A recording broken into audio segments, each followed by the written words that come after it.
Okay okay ठीक आहे.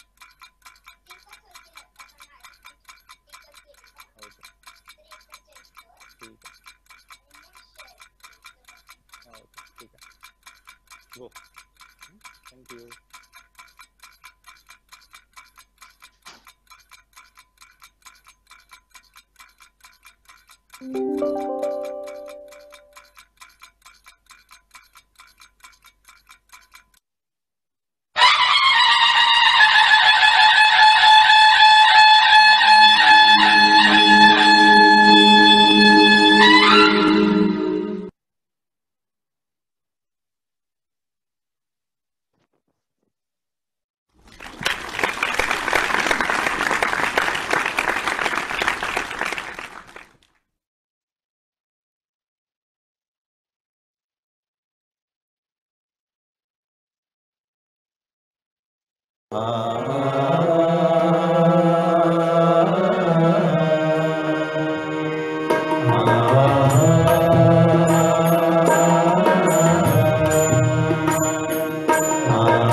दशानेम समाजाची मिशन साधना, दशानेम समाजाची मिशन साधना, संधी मिळेल भव्य भवितव्य करण्या, संधी मिळेल उज्ज्वल भवितव्य करण्या, दशानेम समाजाची मिशन साधना, दशानेम समाजाची मिशन साधना.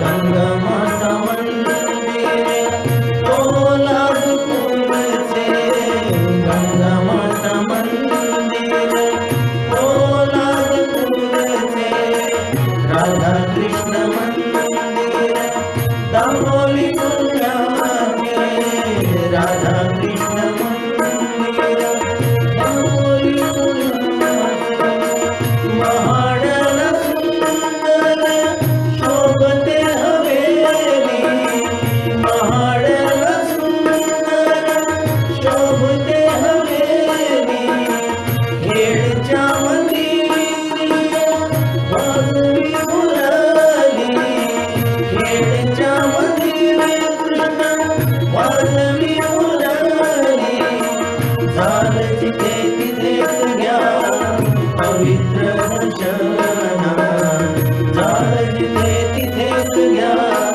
पवित्र दर्शना, दशानेम समाजाची मिशन साधना, दशानेम समाजाची मिशन साधना, संधी मिळेल उज्ज्वल भवितव्य करण्या, संधी मिळेल उज्ज्वल भवितव्य करण्या, दशानेम समाजाची मिशन साधना, दशानेम समाजाची मिशन साधना.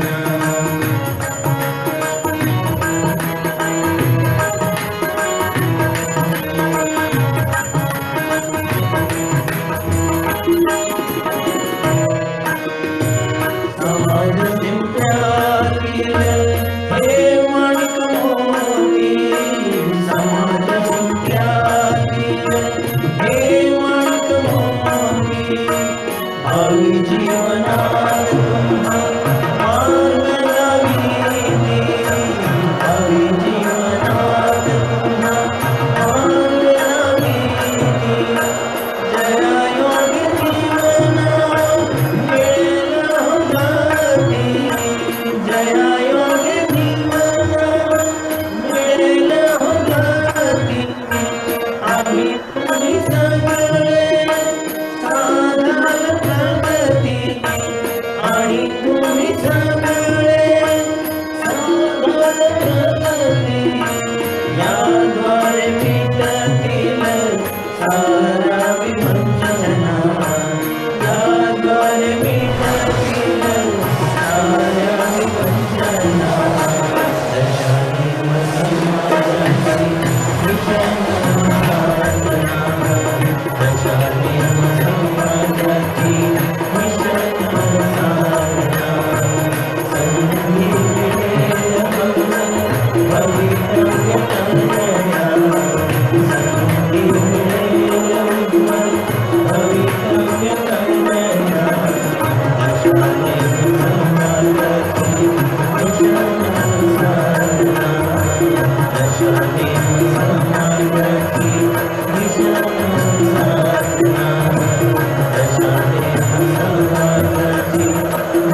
नमस्कार, जय श्री कृष्ण. डायमंड बिहाइंड कर्टनच्या या 11व्या भागात आपल्या सर्वांचं स्वागत. आपला हा कार्यक्रम उत्तरोत्तर अधिकाधिक रंगतदार होत चाललाय. तरुणांना स्फूर्तिदायक आणि इतरांना आनंददायक वाटणाऱ्या या कार्यक्रमाबद्दल लोकांना किती उत्कंठा वाटत असते त्याबद्दल एक छान कविता माझ्या वाचनात आली. पुण्याचे श्री मंगेशभाई शेठ यांची कविता मी त्यांच्या परवानगीने सादर करते.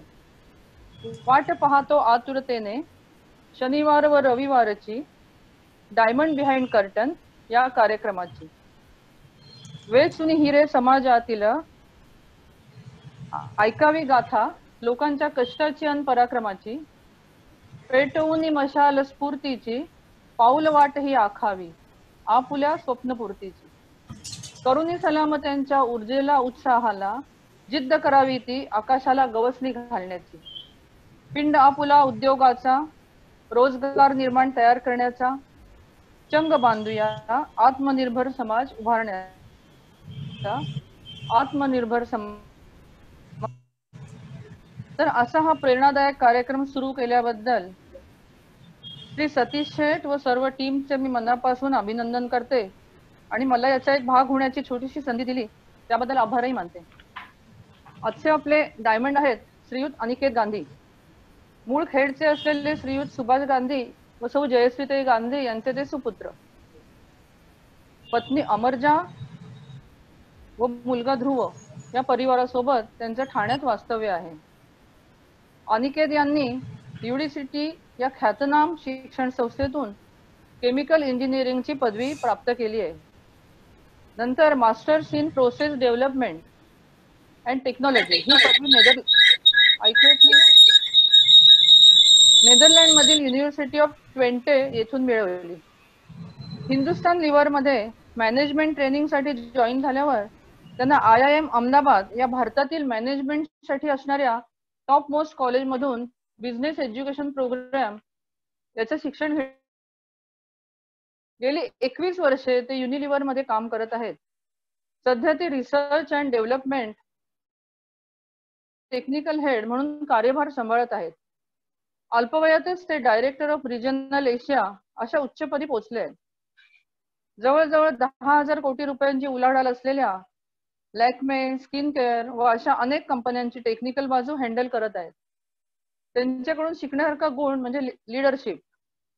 युरोप, अमेरिका व साऊथ एशियन कंट्रीज मधील 16-17 देशातील टीम त्यांच्या मार्गदर्शनाखाली काम करत आहेत. त्यांच्या या यशस्वी प्रवासाचा पट आपल्या समोर उलगडणार आहेत सौ दीपा अनिरुद्ध शेठ. दीपा शेठ यांना आपण सर्वजण ओळखतो ते वैभव जागृतीच्या संपादिका म्हणून. 2013 पासून 3 वर्षे त्यांनी जागृतीच्या संपादक पदाची धुरा समर्थपणे पेलली आहे. ते झुओलॉजी घेऊन BSc झाल्या. नंतर त्यांनी इंटिरियर डिझाईन मध्ये डिप्लोमा केलाय. प्रतिभावान कवयित्री असणाऱ्या दीपा यांचे मराठी भाषेवर प्रभुत्व आहेच, पण सतत काहीतरी नवीन गोष्टी शिकण्याचा ध्यास असल्यामुळे त्यांनी स्पॅनिश भाषा शिकण्याचं ठरवलं. जय नील या त्यांच्या दोन्ही मुलांचं शिक्षण मार्गी लागल्यानंतर त्यांनी 2015 साली युनिव्हर्सिटी ऑफ माद्रिद, स्पेन या विद्यापीठाशी संलग्न असलेल्या इन्स्टिट्यूट मधून स्पॅनिश भाषेची BA डिग्री प्राप्त केली. सध्या ते फ्रीलान्स टीचर म्हणून अनेक विद्यार्थ्यांना स्पॅनिश भाषा शिकवत आहेत. बालमोहन व बॉम्बे स्कॉटिश या शाळांमधून स्पॅनिशचे कोर्सेस स्वतः डिझाईन करून तेथेही ते शिकवायला जातात. तसंच IIT स्टुडंट व प्रोफेशनलना बिझनेस कम्युनिकेशन इन स्पॅनिश त्याचे मार्गदर्शन त्या करत असतात. व्यक्तित्वाला असे अनेक पैलू असणाऱ्या व बोलक्या स्वभावाच्या दीपा शेठ व अनिकेत यांची मुलाखत नक्कीच रंगतदार होईल अशी मला खात्री आहे. आता पुढील सूत्रे मी त्यांच्या हातात देते. थँक्यू. अनम्यूट करायचं.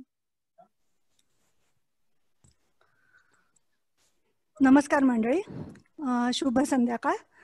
सर्व ज्येष्ठांना माझा नमस्कार आणि सर्व प्रेक्षकांना डायमंड बिहाइंड द कर्टनच्या मंचावरती मनपूर्वक स्वागत. आजच्या संवादाला मी सगळ्यांना नमस्कार करून सुरुवात करते. Strive for perfection in everything you do. Take the best that exist and make it even better. When it does not exist, design it. Engineers create the world that has never been. अशी ज्यांची ओळख करून देता येईल असे आपले आजचे diamond Shri Aniket Subhash Gandhi. Aniket, तुमचं या डायमंड बिहाइंड कर्टनच्या मंचावर खूप खूप स्वागत. दीपा, तुम्ही नका म्हणू, तू म्हण. आपण we know each other so well, तर आपण अनौपचारिक गप्पा मारूया. तर खरं आहे तुझं. मला सुद्धा असंच आवडेल. म्हणजे ही औपचारिकता बाजूला ठेवून आपण अनौपचारिकपणे मनमोकळे आणि दिलखुलास गप्पांमधून हे गप्पाष्टक उलगडत नेऊया, असं मलाही नक्कीच आवडेल. Right right right. आपल्या गप्पांना दिशा देण्यासाठी मी तुला एक पहिला प्रश्न विचारते की तुझ्या कामाविषयी आम्हाला थोडीशी माहिती देऊ शकशील का? ओके. पण त्याच्या आधी एक दोन शब्द मला पूर्ण जे डायमंड बिहाइंड कर्टनची कमिटी आहे त्यांच्या खूप मनापासून आभार मानायचे आहेत. आणि आभार नॉट फॉर इन्व्हायटिंग मी या कार्यक्रमात मला बोलवल्याबद्दल आभार नाही मानायचे, तर मुख्य कार्यक्रमाचं पूर्ण डिझाईन आणि कन्सेप्च्युअलायझेशन करण्याबद्दल खूप मनापासून आभार मानायचे. आणि सतीश काका, नितीन आणि जी काही पूर्ण जे स्वेटिंग बिहाइंड कर्टन जी माणसं आहेत त्या सगळ्यांचंही मनापासून अभिनंदन आणि आभार. कारण अशा प्रकारची संकल्पना ऍक्च्युली आपण पहिल्यांदाच समाजाच्या प्लॅटफॉर्मवरती आणलेली आहे. आणि जर मी just if I remind back की अशी आपण जेव्हा विविध लोकांना ऐकतो किंवा विविध क्षेत्रातल्या व्यक्तींचा अनुभव बघतो त्यातनं मिळणारी इन्स्पिरेशन हे पुस्तकातल्या नाण्यापेक्षा भरपूर जास्त महत्वाचं असतं. आणि अशा प्रकारचं एक करेजियस स्टेप. आणि कोविड वॉज अ कॉन्टेक्स्ट. कोविडमुळे कदाचित आपण व्हर्च्युअल कनेक्ट झालो, पण आय थिंक कोविड और नो कोविड आपण हे कार्य actually व्हर्च्युअल प्लॅटफॉर्मचं कारण आपण पण जगातल्या सगळे जातीभावना एकत्र जोडले गेले होते या पर्टिक्युलर माध्यमातून. तर खूप मनापासून आभार आणि अभिनंदन. आणि आपण नक्कीच खूप you are really diamond behind curtain also या पर्टिक्युलर कार्यक्रमाच्या मागचं, म्हणून खूप मनापासून आभार. कमिंग बॅक, जस्ट एक थोडक्यात माझ्या कामाचं स्वरूप सांगतो. आणि सध्या मी हिंदुस्थान युनिलिव्हर मध्ये रिसर्च अँड डेव्हलपमेंट मध्ये डायरेक्टर नावाच्या पदावरती आहे. सध्याच्या स्कोप ऑफ वर्क मध्ये माझ्याकडे पूर्ण साऊथ एशिया मधलं स्किन केअर बिझनेस आहे, जो जवळ 5,500 कोटीचा बिझनेस आहे.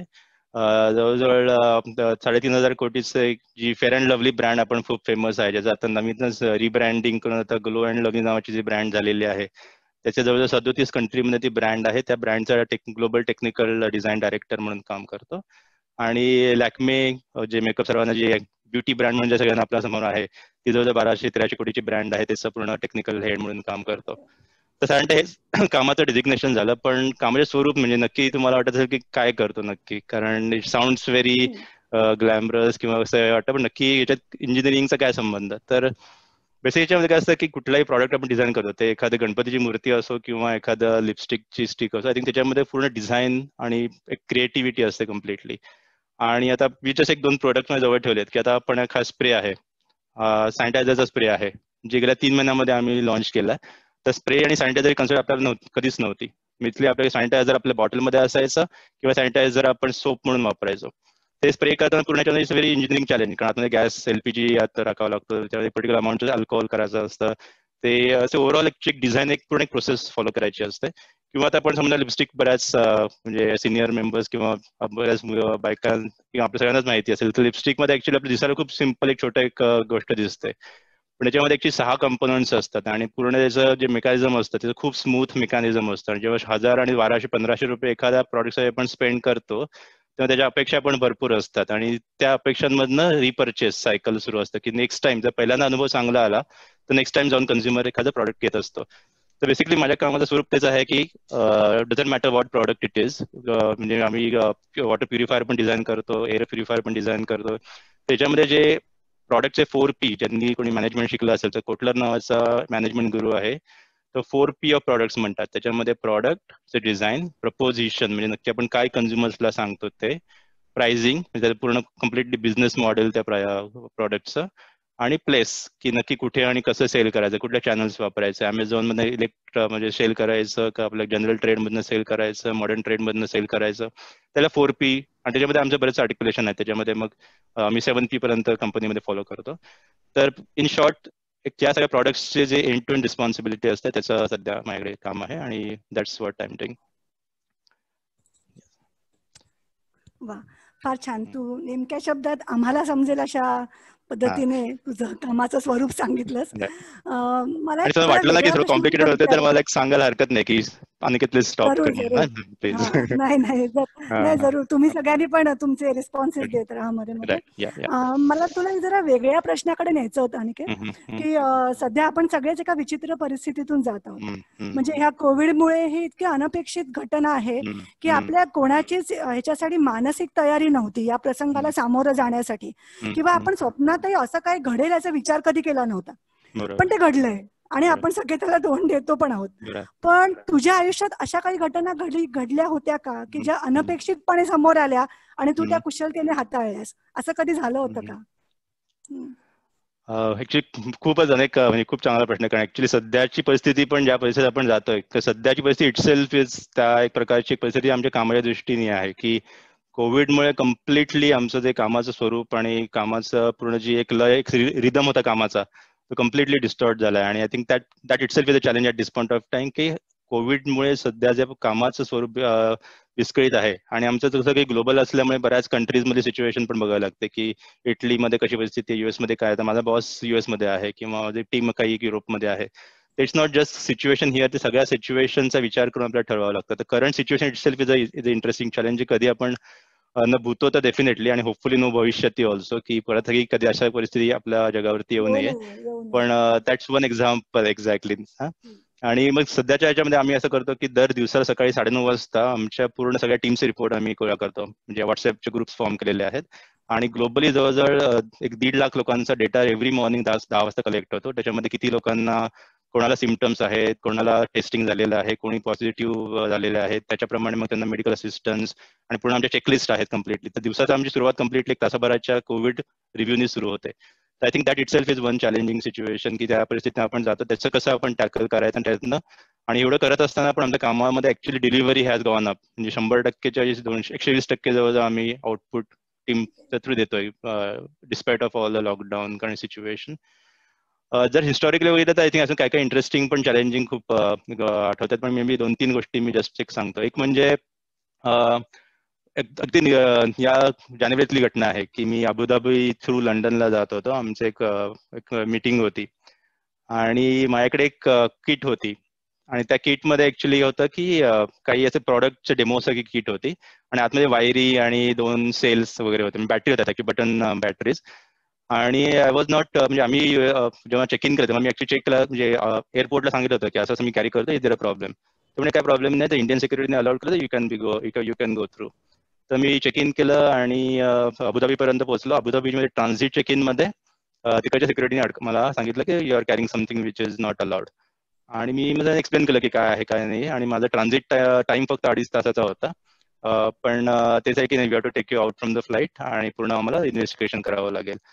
आणि I was actually disconnected from mobile आणि त्यांच्या पूर्ण म्हणजे आणि अबुधाबी सगळ्या कंट्रीमध्ये त्यांची सिक्युरिटी आणि आपण बरंच ऐकलेलं आहे. I was actually sitting with all the drug addicts आणि टेररिस्ट, सस्पेक्टेड टेररिस्ट. आणि एक दिवस पूर्ण अख्खा संध्याकाळपर्यंत आय वॉज नॉट शुअर की what they are going to do with me, की नक्की काय करणार आहेत. काही मला माझ्या लॅपटॉपला ऍक्सेस नव्हता, मोबाईल ऍक्सेस खूप उशिरा मिळाला. आणि तोपर्यंत ऍक्सेस मिळून झाला लगेचच मी माझ्या ऑफिसला कळवून पूर्ण लिगल हालचाली सुरू केल्या की नक्की समजा in case if they actually मला तुरुंगात टाकलं तर काय करावं लागेल या परिस्थिती. कारण त्यांनी त्यांच्या ह्याच्याप्रमाणे बॉम्ब होता असं ते बॉम्बची रिलेटेड इन्स्ट्रुमेंट होती म्हणून. आणि it was simple demonstration kit.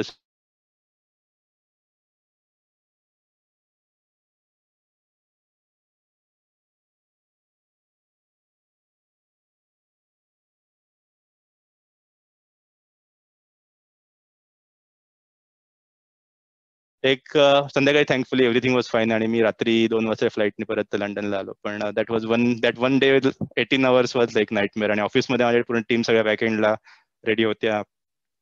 दुबईमधून एक टीम पूर्ण ट्रॅक करत होती की नाही सिच्युएशन कशी आहे काय आहे. आणि एक लॉयर बाहेर येऊन उभा होता अबुधाबीच्या एअरपोर्टच्या बाहेर. थँकफुली एव्हरीथिंग टचवर्ड सॉर्ट झालं. पण अशा ऍक्च्युली अनप्रेसिडेंटेड गोष्टी येतात. अजून एक दुसरी आठवतात घटना म्हणजे कलकत्त्याला मी ऍक्च्युली सप्लाय चेन मध्ये होतो आणि माझ्याकडे फॅक्टरी एक होती आणि फॅक्टरी होती जवळ 1500 एक वर्कमन माझ्या हाताखाली होते. आणि सगळ्यांना माहिती कलकत्ता काय परिस्थिती आहे आणि कशा प्रकारे लोकांचा मानसिकता आहे.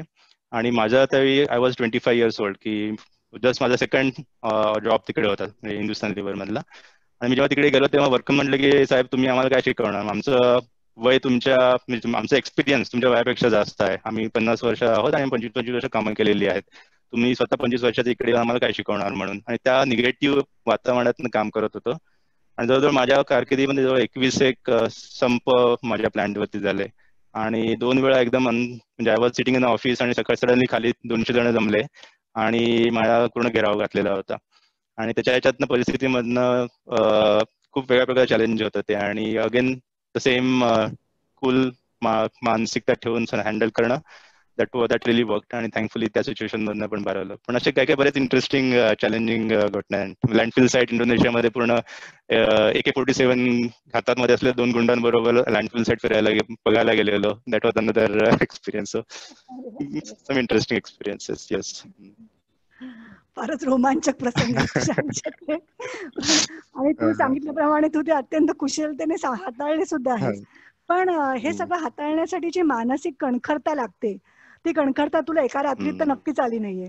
पण मग ह्या कणखरतेची सुरुवात कशी आणि कुठून झाली? हा ऍक्च्युली तू म्हटल्याप्रमाणे बरोबर इट्स नॉट एका रात्रीत तर नाहीच. आणि पूर्ण तसं म्हटलं तर म्हणजे आपण आजही शिकत असतो. आणि what we are today is what our past has made up for us. की आपलं पूर्ण आयुष्यातल्या घटना, आपल्या आयुष्यातली माणसं आणि आयुष्यातले आपले काय काय विचार आणि इनपुट्स असतात ते आपल्याला घडवत असतात. पण आय थिंक मला सुरुवात करायला लागेल की म्हणजे आपण इव्हन ज्यांना मी बघितलं नाहीये, जसे माझे आजोबा होते परशुराम मेठा गांधी, खेडमध्ये बऱ्याच जणांना कदाचित माहिती असेल त्यांचं नाव.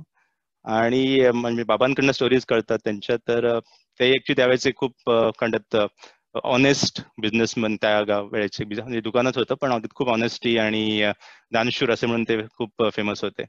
आय थिंक कधी कधी ते मे बी जीन्स मधनं एक येत असावं कदाचित की आपण काहीतरी चांगलं करावं, क्रिएटिव्ह करावं, at the same time honestly करावं. आजी एक म्हणजे बायकांना किंवा बऱ्याच जणांना माहिती आहे, आजी आमच्या होत्या त्या पण अशाच की माझे आजोबा खूप लवकर गेले. पण आजीने एक हाती मुलांना सांभाळलं. आणि माझ्या आत्यांना वगैरे शिक्षण पण घ्यायची परिस्थिती नव्हती कारण खूप नंतर गरिबीतले दिवस होते. आणि आय थिंक बाबा द फर्स्ट वन म्हणजे माझ्या पप्पा की ज्यांना शिक्षण पूर्ण करता आलं. माझ्या काकांना पण शिक्षण खूप म्हणजे कमी करावं लागलं. तर आय थिंक त्या परिस्थितीतनं घडत आलेले विचार कदाचित किंवा संस्कार असावेत. कारण आई पप्पांचा खूप त्याच्यानंतरचा इन्फ्लुएन्स माझ्या आयुष्यामध्ये भरपूर आहे. आणि पप्पा पहिल्यांदा मुंबईत आले आणि नंतर बाईकाकांबरोबर पूर्ण त्यांच्या बिझनेसमध्ये पार्टनर वगैरे होते. तर ह्या सगळ्या ह्याच्यातनं आय थिंक त्यांनी काढलेले कष्टातले दिवस अजूनही आठवतात खूप.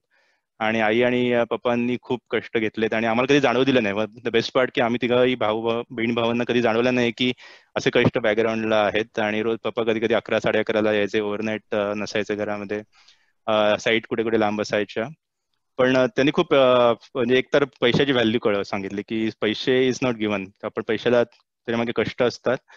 दुसरे जरी पैसे हातात असले तरी त्याचा कसं आपण योग्य प्रकारे वापर करून कसं जे आले ते कसं दुसऱ्यांना पण दिलं पाहिजे. कारण म्हणजे आमच्या घरामध्ये पण बऱ्याच जणांची शिक्षण झाली, माझ्या आतेबाबांची वगैरे. आणि आईनी पण ते पूर्ण खूप व्यवस्थित केलेलं होतं. आणि आमच्या तिघांनाही खूप प्रकारचं स्वातंत्र्य त्या मिळालं. म्हणजे आम्ही खूप लकी समजतो आम्ही तिघं भाऊ बहीण की खूप आम्हाला स्वातंत्र्य मिळालं. की ताईला पण तिचं खूप फील्ड वेगळं आहे, तिचं आर्ट आणि कमर्शियल आर्टिस्ट फील्ड आहे. तर we never were asked to sort of forced the things की सगळं चूज करायचं स्वातंत्र्य होतं. आम्हाला भरपूर फिरायला मिळालं. म्हणजे खूप आम्ही दरवर्षी जे काय असेल म्हणजे जीपच्या मागे गाद्या घालून आम्ही लांब लांबचे प्रवास करायचो किंवा टेम्पोमध्ये गाद्या घालून प्रवास करायचो. आय थिंक ते एक ओव्हरऑल स्वातंत्र्य आणि कष्टाच्या ह्याच्यातनं चांगले संस्कार होत गेले. आणि नंतर मग आय थिंक बऱ्याच वेगळ्या प्रकारची माणसं आयुष्यात भेटत आली. आणि त्याच्यामध्ये काही शिक्षक असतील म्हणा, काही बरेच जण मित्र खूप खूप चांगले मला मिळाले.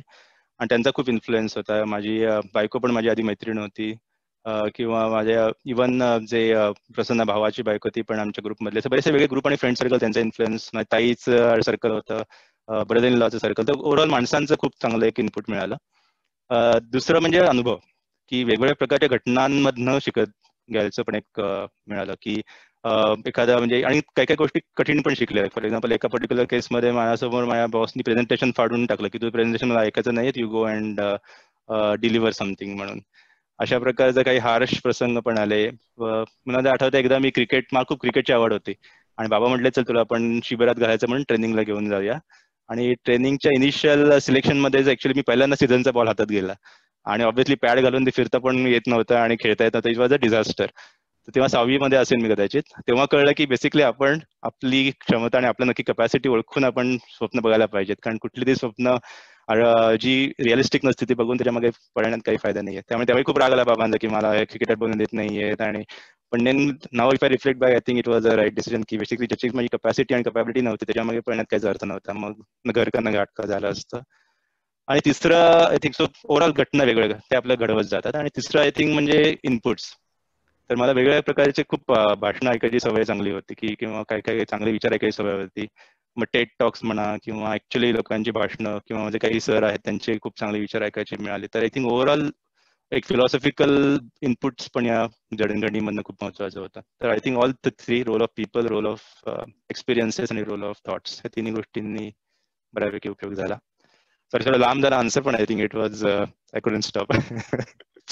नाही नाही, फार छान सांगितलंस तू मला या सगळ्याचं, आणि खूप त्याच्यावरनं तुझ्या संस्कारांचं चांगलं चित्रण झालं, डोळ्यासमोर उभं राहिलं. पण आपल्या या मंचावर आपण डायमंड्सना निमंत्रित करतो आणि आपल्या अनुभवाचा, ज्ञानाचा वारसा त्या तरुणाईला देण्यासाठी हिरिहिरीने पुढे सुद्धा येतात.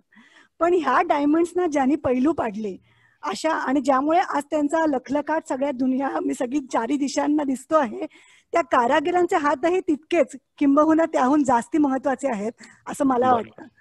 तू तुझ्या आई वडिलांचं एका शब्दात काय वर्णन करशील?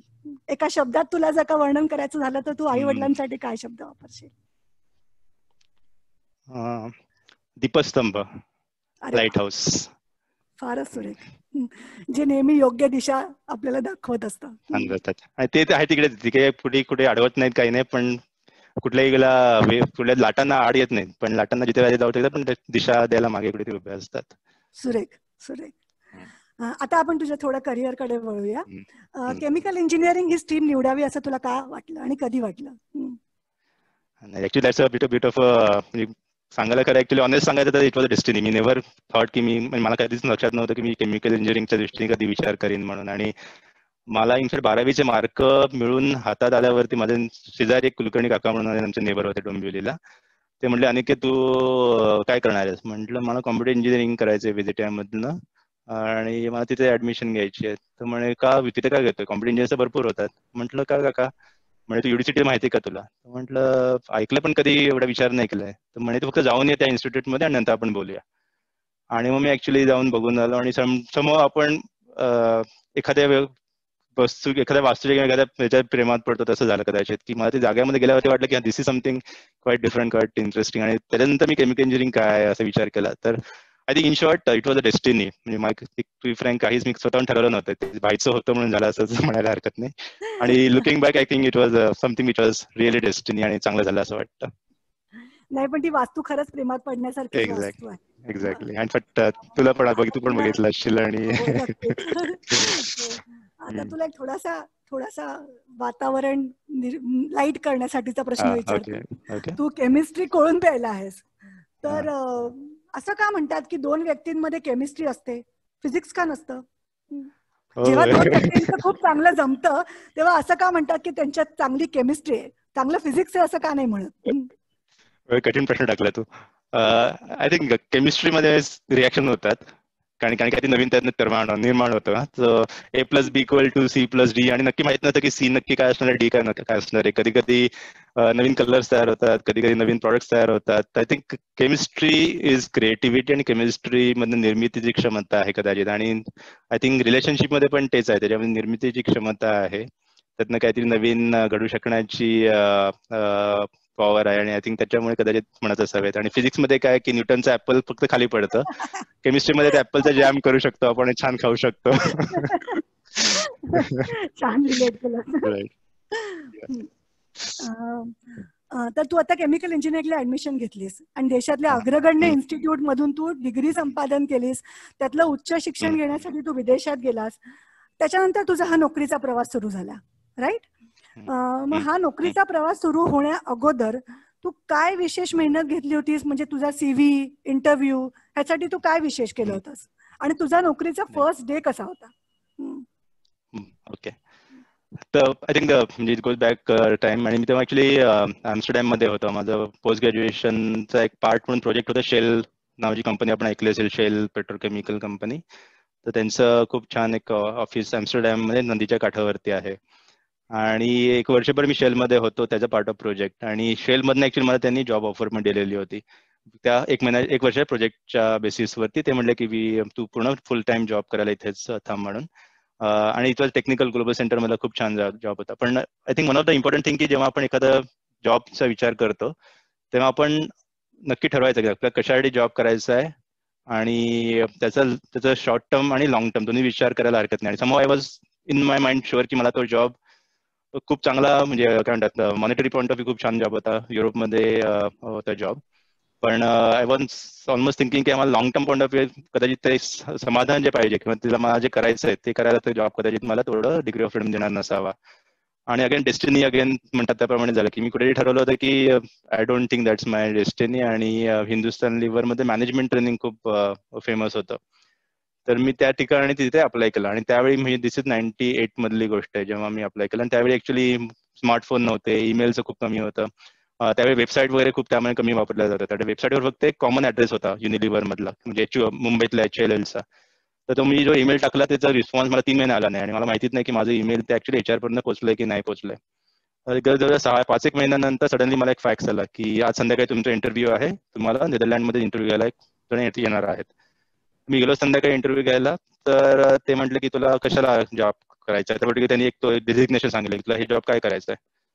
तर तो ऍक्च्युली आमच्या बेंगलोर मधला रिसर्च सेंटर मधला जॉब होता. तर म्हटलं मला नाही, तो जॉब मला नाही करायचा आहे. तर म्हणे मग कशाला अप्लाय केला. म्हटलं मी मॅनेजमेंट ट्रेनिंगसाठी अप्लाय केलाय, मला रिसर्चमध्ये इंटरेस्ट नाही आहे. तर ते म्हणे मग तुझी ऍप्लिकेशन चुकीने माझ्याकडे आलेली आहे, तुला परत प्रोसेस रिस्टार्ट करावी लागेल.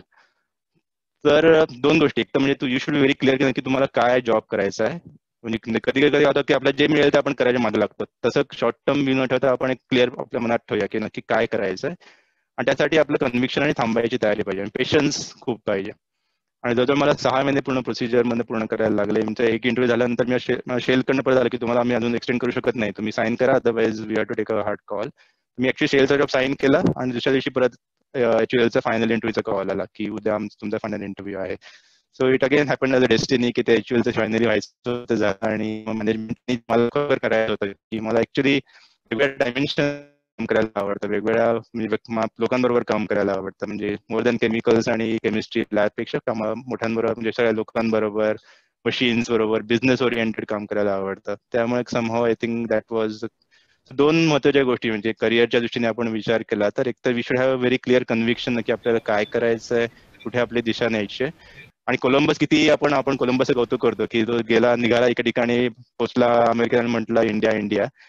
तसं जर असलं तरी आपलं आयुष्यात करिअर तसं करून चालणार नाही. आपल्याला कोलंबस बनायचंय, पण Columbus with a design the destiny बनलेला चांगला. तर हा एक महत्वाचा करिअरच्या दृष्टीने आय थिंक इम्पॉर्टंट पॉईंट आहे.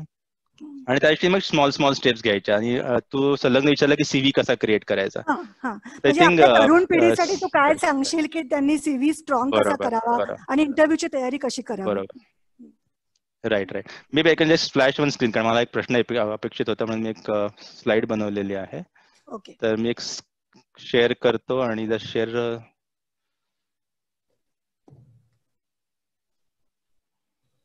स्क्रीन दिसते का सगळ्यांना? हो हो. तर आय थिंक रेझ्युमीसाठी ना आपण सर्वात वरती आहे, आपण ते युजली विचार करतो की आपलं एज्युकेशन बॅकग्राऊंड काय आहे. तर आय थिंक रेझ्युमीसाठी एज्युकेशन डेफिनेटली महत्वाची आहे. म्हणजे आपण इंजिनियर आहोत आणि BKM आणि कुठल्या कॉलेजमधून केलं, I think those are important, पण those are just entry points माझ्या दृष्टीने. I think the other thing which are important is तुमचं एक्सपर्टाईज काय आहे. कारण आपण बऱ्याच वेळा काय करतो की आपण घोकंपट्टी करून पेपर देतो किंवा क्लासेसमध्ये ट्युशन्स लावून पेपर देऊन मार्क मिळतात, पण मार्क आणि एक्सपर्टाईज या दोन गोष्टी वेगळ्या आहेत.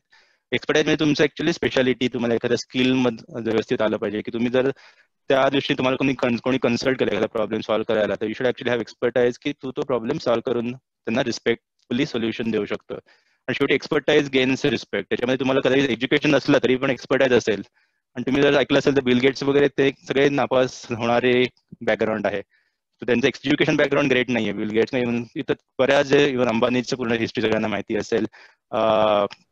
त्यांचं एज्युकेशन बॅकग्राऊंड खूपच कमी होतं, पण त्यांच्याकडे एक्सपर्टाईज होतं. त्यांनी ऍक्च्युली वेगवेगळ्या प्रकारचे एक्सपिरियन्सेस मिळवलेले होते, आणि एक्सपिरियन्सेस मध्ये आपण ऐकतो अंबानींची जेव्हा सुरुवात झाली त्यांनी ऍक्च्युली फक्त सायकलवरनं कपडे विकत सुरुवात केलेला होता धंदा. आणि नंतर मग त्यांच्या डोक्यात होतं की ज्या पेट्रोल पंपावरती आपण त्यांची बाईक होती त्या पेट्रोल पंपावरती बाईकमध्ये पेट्रोल भरतो, तो पेट्रोल पंप माझ्या मालकीचा असेल. मग त्यांनी ठरवलं की पेट्रोल माझ्या मालकीचं असेल. मग ठरवलं की त्यांनी जे कपडे ते पूर्वी विकायचे ते कपडे मी स्वतः बनवीन, त्यासाठी पण पॉलिमरचे प्लांट टाकले. तर all this came because he started developing expertise and he had actual experiences which kept building him. The last रेझ्युमीच्या दिवशी इम्पॉर्टंट पार्ट आहे एक्सप्लोरेशन, की नक्की आपण काय काय नवीन गोष्टी बघतो, एक्सप्लोर करतोय, आणि त्या गोष्टी मग आपल्या रेझ्युमीत ऍड करत जातात.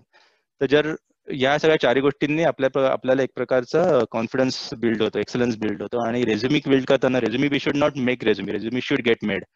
आणि रेझ्युमी आपल्या एक्सपिरियन्सेस, आपल्या एक्सपर्टाईज ह्याच्यातनं ते सीव्ही बनला गेला पाहिजे. सीव्ही बनवणं सोपं आहे, कारण जर तुम्ही जे केलं ते तुम्हाला सीव्ही मध्ये फक्त लिहायचं आहे, ते ओव्हरनाईट तुम्ही करू शकता.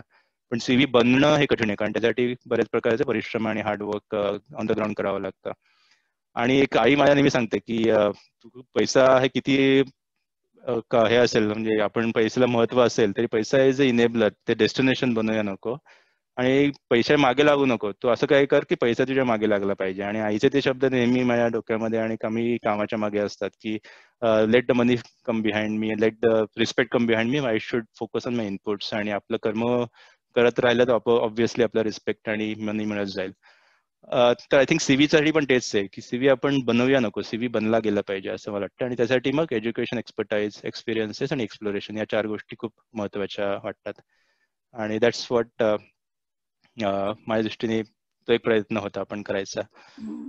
नक्कीच. आपल्या तिसरा प्रश्न होता की पहिला, नाही बोला. आय थिंक तो पहिला जॉबचं पण विचारलं. आय थिंक जॉबसाठी पण एक्झॅक्टली सेम झालं, की जेव्हा मी जॉबचा इंटरव्ह्यू गेलो ना, तर माझा त्यांनी प्रश्न सायन्स आणि केमिकल इंजिनिअरिंगमधल्या प्रश्नांनी विचारले. मला त्यांनी विचारलं की तू एनजीओ मध्ये काय काम करतो, त्याच्या मागची प्रेरणा काय आहे, आणि नक्की काय त्यातनं काय शिकलायस तू. आणि HUL मधल्या मॅनेजमेंट ट्रेनच्या इंटरव्ह्यू मध्ये म्हणजे एकही केमिकल इंजिनिअरिंगचा प्रश्न नव्हता. माझा अर्धा इंटरव्ह्यू जवळजवळ माझ्या सोशल एस्पेक्ट्स वरती झाला. आणि that's what I am saying, की सीव्ही मध्ये तुम्ही जर बनला सीव्ही आणि छान बनत गेला तर लोक actually people know how to read your CVs. आपण सीव्ही बनवूया नको, सीव्ही बनवूया. हे छान आहे फार. सीव्ही बनला गेला पाहिजे. बनला गेला पाहिजे. आणि सध्या तू जे जबाबदारीचं काम ऑफिसमध्ये पार पाडतो आहेस त्याच्यामध्ये ऍडमिन, R&D, प्रोडक्शन, मार्केटिंग आणि ह्या सगळ्या क्षेत्रात तुझा लिलया वावर सुरू आहे. पण ह्यातला नेमका फरक काय आहे? म्हणजे आजच्या तरुण पिढीने जर का डिसाईड केलं की मला हे क्षेत्र निवडायचं आहे, मला R&D करायचं आहे किंवा मला ऍडमिन करायचं, तर त्यांनी ते कसं निवडावं, काय म्हणजे त्याच्या मागचा फरक किंवा त्यांनी काय करावं याच्यासाठी? गुड. आय थिंक आपण एक खूप मोठा, पण मला एक मजेशीर घटना सांगतो आणि मग आपण ऍक्च्युअल उत्तराकडे वळतो. की जेव्हा मी पहिल्या दिवशी जॉईन झालो ना, तेव्हा ऍक्च्युली मला मी 1 डिसेंबरला जॉईन करणार होतो HUL ला. मला हल्दियाला पाठवलं त्यांनी पहिल्या दिवशी ट्रेनिंगसाठी. आणि हल्दिया तुम्हाला माहिती असेल तर कलकत्त्यापासून जवळजवळ 150 किलोमीटर वरती एक ही फॅक्टरी होती. हल्दियात एक इंडस्ट्रीयल टाउन आहे कलकत्त्यापासून 200 किलोमीटर वरती. आणि it was my fresh, me just आलेलो भारतामध्ये आणि पहिलाच माझा जॉब होता. काही माहिती नव्हती. आणि ऑर्गनायझेशन तू म्हटल्याप्रमाणे मला पण त्यावेळी काहीच माहिती नव्हती ऑर्गनायझेशन काय आहे. आणि मी पहिल्या दिवशी सकाळी 8ला तिकडे रिपोर्ट करायचं तिथे गेलो. तर तिकडचे एक खूप मोठी फॅक्टरी तिकडे सल्फ्युरिक ऍसिड आणि फर्टिलायझर मध्ये खूप मोठ्या प्रकारची फॅक्टरी होती, जी आता टाटा केमिकल्सला विकली गेली आहे. तर त्या फॅक्टरी मॅनेजर खूप सिनियर मॅनेजर होता, तो सिनियर डायरेक्टर होता. तर त्याच्या ऑफिसच्या बाहेर मला बसायला सांगितलं आणि तो म्हटलं की एक फायर आहे, काहीतरी अर्जंट इश्यू आहे, तर मी ते सॉल्व्ह करून येतो, तोपर्यंत इथे बस, तुला चहा वगैरे सगळी सोय होईल म्हणून. तर मी तिथे बसलो. तर तिकडे खूप एक सॉर्ट ऑफ थोडा एजेड असा एक कॅन्टीन मधला माणूस आला. आणि तरी पूर्ण ड्रेसअप वगैरे केलं होतं. म्हणजे कळतं की बेसिकली ही वॉज सर्विंग चहा आणि सर्व करायला आलेला. तर मी बाहेर बसलो, तर मला म्हटलं की साहब आपका लेवल क्या है. तर आपल्याकडे लेवल शब्द म्हणजे टिपिकल हिंदी ह्याच्यातला म्हणजे क्या लेवल का आदमी आहे तू, एकदम असं आपण लेवल काढतो वगैरे असे शब्द आहे की थोडं डेरोगेटरी शब्द आहे. तर मला आणि त्याचे एक तर बेंगॉली टोन मधला शाब आपका लेवल क्या है. तर म्हटलं लेवल मतलब लेवल क्या होता है. तर म्हणे आपको लेवल मालूम नहीं है. तर म्हटलं नाही लेवल नाही. मग म्हणे की तर त्यांनी जेव्हा मला सांगितलं की साहब मैं बहुत साल से यहाँ पे काम किया है, आपको अगर एक्चुअल में काम करना है तो आपको आपका लेवल पता होना चाहिए. मग त्यांनी मग वर्क लेवलची हायरार्की असते मॅनेजमेंट मधली ती पूर्ण त्यांनी मला एक्सप्लेन केली आणि त्याच्या भाषेमध्ये. तो म्हटलं की अगर आप मैनेजमेंट ट्रेनी है तो आपको ब्राउन कप में चाय मिलेगा, अगर आप परमानेंट मैनेजर है तो आपको ब्राउन कप पे चाय लेकिन आपके डेस्क पे मिलेगा, अगर आप सीनियर मैनेजर है तो आपको व्हाइट कप में चाय मिलेगा, अगर आप फॅक्टरी मॅनेजर या मतलब उसको त्या वर्क लेवलचे एक नाव आहे आमच्याकडे, वर्क लेवल 3 पे है तो आपको आपके डेस्क पे व्हाइट कप में और थर्मास फ्लास्क में चाय मिलेगा, अगर वीपी है तो आपको आपके डेस्क पे व्हाइट कप में थर्मास फ्लास्क में अलग से मिल्क और अलग से. So basically like a full work level प्रमाणे पूर्ण हायरार्की होती. I think that very interesting. पहिल्या दिवशी मला थोडा मी आयुष्याचा धडा मिळाला की आयुष्यामध्ये आपल्याला पुढे स्ट्रक्चर ऑर्गनायझेशनचं माहिती असलं पाहिजे, काय प्रकारचे कनेक्शन्स आहेत ते माहिती असलं पाहिजे. तर बरेचसे सर नवीन मुलं असतील किंवा नवीन करिअर ऍस्पिरेशन मुलं असतील आपल्या कॉलमध्ये, तर थोडक्यात एक ऑर्गनायझेशन कशी बनते ते सांगतो की ऑर्गनायझेशन हे रिस्पॉन्सिबिलिटीची लिंकेज असतं ऑर्गनायझेशनशी. आणि एखादं काम आपल्याला बनवायचं असेल तर त्यासाठी लागणाऱ्या काय काय गोष्टी आहेत. नाही आपण सिम्पल हे करूया म्हणजे की आपण एखादं सोप बनवतोय. हा तर सोप मध्ये काय असणार आहे, सोपमध्ये आपल्या बऱ्याचशा इनपुट जाणार आहेत, केमिकल्स जाणार आहेत किंवा काही त्याच्यामध्ये जे सगळे जे इन्ग्रेडियंट्स आहेत ते जाणार आहेत. तर ही इन्ग्रेडियंट्स कुठनं मिळणार, त्याचे सप्लायर्स असतील. तर बेसिकली पूर्ण एक प्रोक्युअरमेंट डिपार्टमेंट असतं, जे डिपार्टमेंट सगळे रॉ मटेरियल सोर्स करतं. तर ह्याच्यामध्ये मग कुठल्या प्रकारचे क्वालिफिकेशन असतात, त्याच्यामध्ये आयदर तुम्ही टेक्निकल क्वालिफिकेशन किंवा फायनान्स क्वालिफिकेशन मधली माणसं प्रोक्युअरमेंटमध्ये असतात, ज्यांना निगोशिएशन करायचे असतात, सप्लायर बरोबर डील्स करायचे असतात, अग्रीमेंट्स करायचे असतात. तर हे झालं इनपुट डिपार्टमेंट. त्याचे इनपुटमध्ये मग तुम्हाला मशीन पण लागतात, तर मशीनसाठी इनपुट करणारे मशीन पर्चेसिंग डिपार्टमेंट असेल. काही ठिकाणी तुम्हाला मशीनमध्ये लागणारे जे ग्रीस वगैरे जे त्याला आपण ऍसेसरीज म्हणतो, तर त्यासाठी प्रोक्युअर करायचं. बेसिक प्रोक्युअरमेंटमध्ये पण बऱ्याच विंग्स आहेत त्याच्यामध्ये पण. आणि समजा एखादा 10,000 कोटीचा प्लॅन टाकायचा असेल आणि आपल्याकडे बरेच म्हणजे आता खूप मोठी मोठी कामं करणारी आपल्याकडे पण व्यक्ती आहेत, सुहास मेहता समजा आहेत, तर ही ऍक्च्युअली मेक प्लॅन फॉर की 500 कोटीचा प्रोजेक्ट आहे तरी काय करावं लागणार आहे. तर ऑब्व्हियसली त्यांना पण तीच प्रकारची ऑर्गनायझेशन लागणार आहे की जी इनपुट मटेरियल सोर्सिंग करेल, त्याचं क्वालिफिकेशन करेल, स्पेसिफिकेशन चेक करेल. तर ओव्हरऑल एक मोठं फंक्शन असतं. दुसरे असतात डिझायनर्स, ज्यांना ऍक्च्युअली डिझाईन करायचं असतं. मग ते R&D mostly sir design organisation, ज्याच्यामध्ये ते डिझाईन करतात, नवीन प्रकारचे मॉलिक्युल असतील म्हणा, नवीन प्रकारचे प्रॉडक्ट डिझाईन करायचे, नवीन प्रकारचे ऍक्च्युअली त्याचे टेस्टिंग करून त्याचे व्हॅलिडेशन करायचे. आणि आजकाल ज्या इंडस्ट्रीमध्ये मी काम करतो म्हणजे FMCG ही खूप कन्झ्युमर गुड्स कंपनी आहे. तर त्याच्यामध्ये कन्झ्युमर अंडरस्टँडिंग खूप लागतं की आपण एखादा जर ज्यूस तयार करतो, त्या ज्यूसची टेस्ट आवडते का लोकांना, ते ज्यूस सेफ आहे का, त्या ज्यूसचं किती दिवस टिकणार आहे, ते ज्यूस फ्रीजमध्ये ठेवायचं का बाहेर ठेवायचं, या सगळ्या आपल्याला दिसणं एकदम खूप सिम्पल आहे. आपण जेव्हा एखादा पॅक वाचतो तेव्हा आपल्याला खूप त्याच्यावरती वेगळ्याच माहिती असते, पण ती माहिती गोळा करून त्याचं डिझाईन करण्यासाठी खूप एक मोठी प्रोसेस असते, त्याला आम्ही इनोव्हेशन प्रोसेस म्हणतो. तर ती प्रोसेस करण्यासाठी आमच्या जवळजवळ ग्लोबली जवळ 8,000 माणसं आमची माणसाची फक्त अशी एक प्रोसेस करण्यासाठी डिझाईन प्रोसेस सांभाळणारी आहेत. ते झालं डिझाईन एलिमेंट. मग ते डिझाईनला आपल्याला कसं की डिझाईनला आपल्याला ऍक्च्युअली कन्वर्ट करायचं आहे रिअल प्लांटमध्ये किंवा रिअल मॅन्युफॅक्चरिंगमध्ये. त्यासाठी लागतं मग सप्लाय चेन म्हणून एक फंक्शन असतं. आणि आपण मागच्या आय थिंक याच्यामध्ये मला ऍक्च्युली आपण 2 ते 3 आठवड्यापूर्वी एका सेशनमध्ये सप्लाय चेन बद्दल पण माहिती थोडीफार ऐकलेली होती की जेव्हा आपण एखाद्या रणगाड्याचं स्प्रिंग बनवायची आहे त्याची सप्लाय चेन कशी असणार आहे ते आपण ऐकलेलं होतं. तर supply chain it's very interesting field. आणि त्याच्यामध्ये ऍक्च्युली बरेच कोर्सेस आहेत. निटी म्हणून एक संस्था आहे IITच्या जवळ पवईला, industrial it's national institute of engineering industrial engineering, national institute of technical industrial engineering ही संस्था आहे. तर तिकडे बऱ्याचशा गोष्टींचं पण शिक्षण अशातलं मिळतं. IIT मधनं बरेचसे इंजिनिअरिंगचे कोर्सेस आहेतच. तर एक सप्लाय चेन एक मोठी विंग आहे जी ऍक्च्युली प्लॅन्स डिझाईन करतं. नंतर मार्केटिंग, ते प्रॉडक्ट आपण जे सप्लाय चेन बनवलेलं आहे ते प्रॉडक्ट विकण्यासाठी मार्केटिंग आणि सेल्स लागतं. तर सेल्स आणि मार्केटिंग ही पुन्हा 2 वेगळी फंक्शन्स आहेत. सेल्स म्हणजे जे ऍक्च्युली जाऊन सेल्स करतात दुकानांमध्ये, चॅनल्समध्ये, it's called sales department. Marketing म्हणजे जे लोक त्याचं मार्केटिंग कंटेंट तयार करतात. म्हणजे आपण ऍडव्हर्टायझिंग बघतो टीव्हीवरती, तर टीव्हीवरती ऍडव्हर्टायझिंग जे असतात ते डिझाईन करणारी माणसं त्याला मार्केटिंग म्हणतात. आणि जे ऍक्च्युली जाऊन सेल करतात त्याला सेल्स म्हणतात. तर इफ यू ऍक्च्युली बघितलं तर MBA आपण MBA मार्केटिंग म्हणतो. पण MBA मार्केटिंग केल्यावरती either you have choice to go for a sales job or a marketing job. आणि टिपिकली असं म्हणतात की सेल्सनी सुरू करावं, म्हणजे मग आपण सेल्स सुरू केले की मग मार्केटिंग आपण जास्त इफेक्टिव्हली करू शकतो. अशा प्रकारे मग सेल्स आणि मार्केटिंगमध्ये मुवमेंट होऊन मग प्रोग्रेस होत असतो. तर हे झालं मार्केटिंग सेल्स. तसं मग परत HR फंक्शन आहे जे ऍक्च्युली पूर्ण पीपल लोकांना म्हणजे पर्सनल ऑर्गनायझेशनचं बघतं. त्याच्यासाठी मग HR MBA इन HR म्हणून आपले कोर्सेस आहेत. तर अशा प्रकारे युजली ऑर्गनायझेशनमध्ये खूप वेगळ्या प्रकारची फंक्शन असतात त्या कामाच्या स्वरूपाप्रमाणे. Finance is a big function, कारण सगळ्या ह्याच्यामध्ये फायनान्शियल ट्रान्झॅक्शन सांभाळावे लागतात. तर अशा प्रकारे वेगळे फंक्शन आणि त्या दृष्टीने कोर्सेस आहेत. आणि ह्याच्यामध्ये एंट्री लेवल करताना आय थिंक कोर्सेस महत्वाचे आहेत, कारण शेवटी कोणी तुम्हाला जॉब मिळणार नाही, पण एकदा तुम्हाला जॉब मिळाल्यानंतर ना तुम्ही स्वतःहून मग जम्प मारायचा की मला आज हा एक्सपिरियन्स पाहिजे, मला तो एक्सपिरियन्स पाहिजे. आणि जेवढे आपण वेगळ्या प्रकारचे एक्सपिरियन्स मिळतील आपल्याला, म्हणजे फॉर एक्झाम्पल मी जॉईन करताना एका पर्टिक्युलर फंक्शन मी जॉईन केलं, पण मी सांगितलं की मला फॅक्टरीमध्ये जायचं आहे. मग दॅट वॉज मग फॅक्टरीमध्ये पाठवलं. नंतर मला मग सांगितलं की मी सांगितलं मला सस्टेनेबिलिटी करायचं आहे, म्हणजे प्लास्टिक वेस्टच्या प्रॉब्लेमवरती बिझनेस मॉडेल सोल्यून करायचं आहे.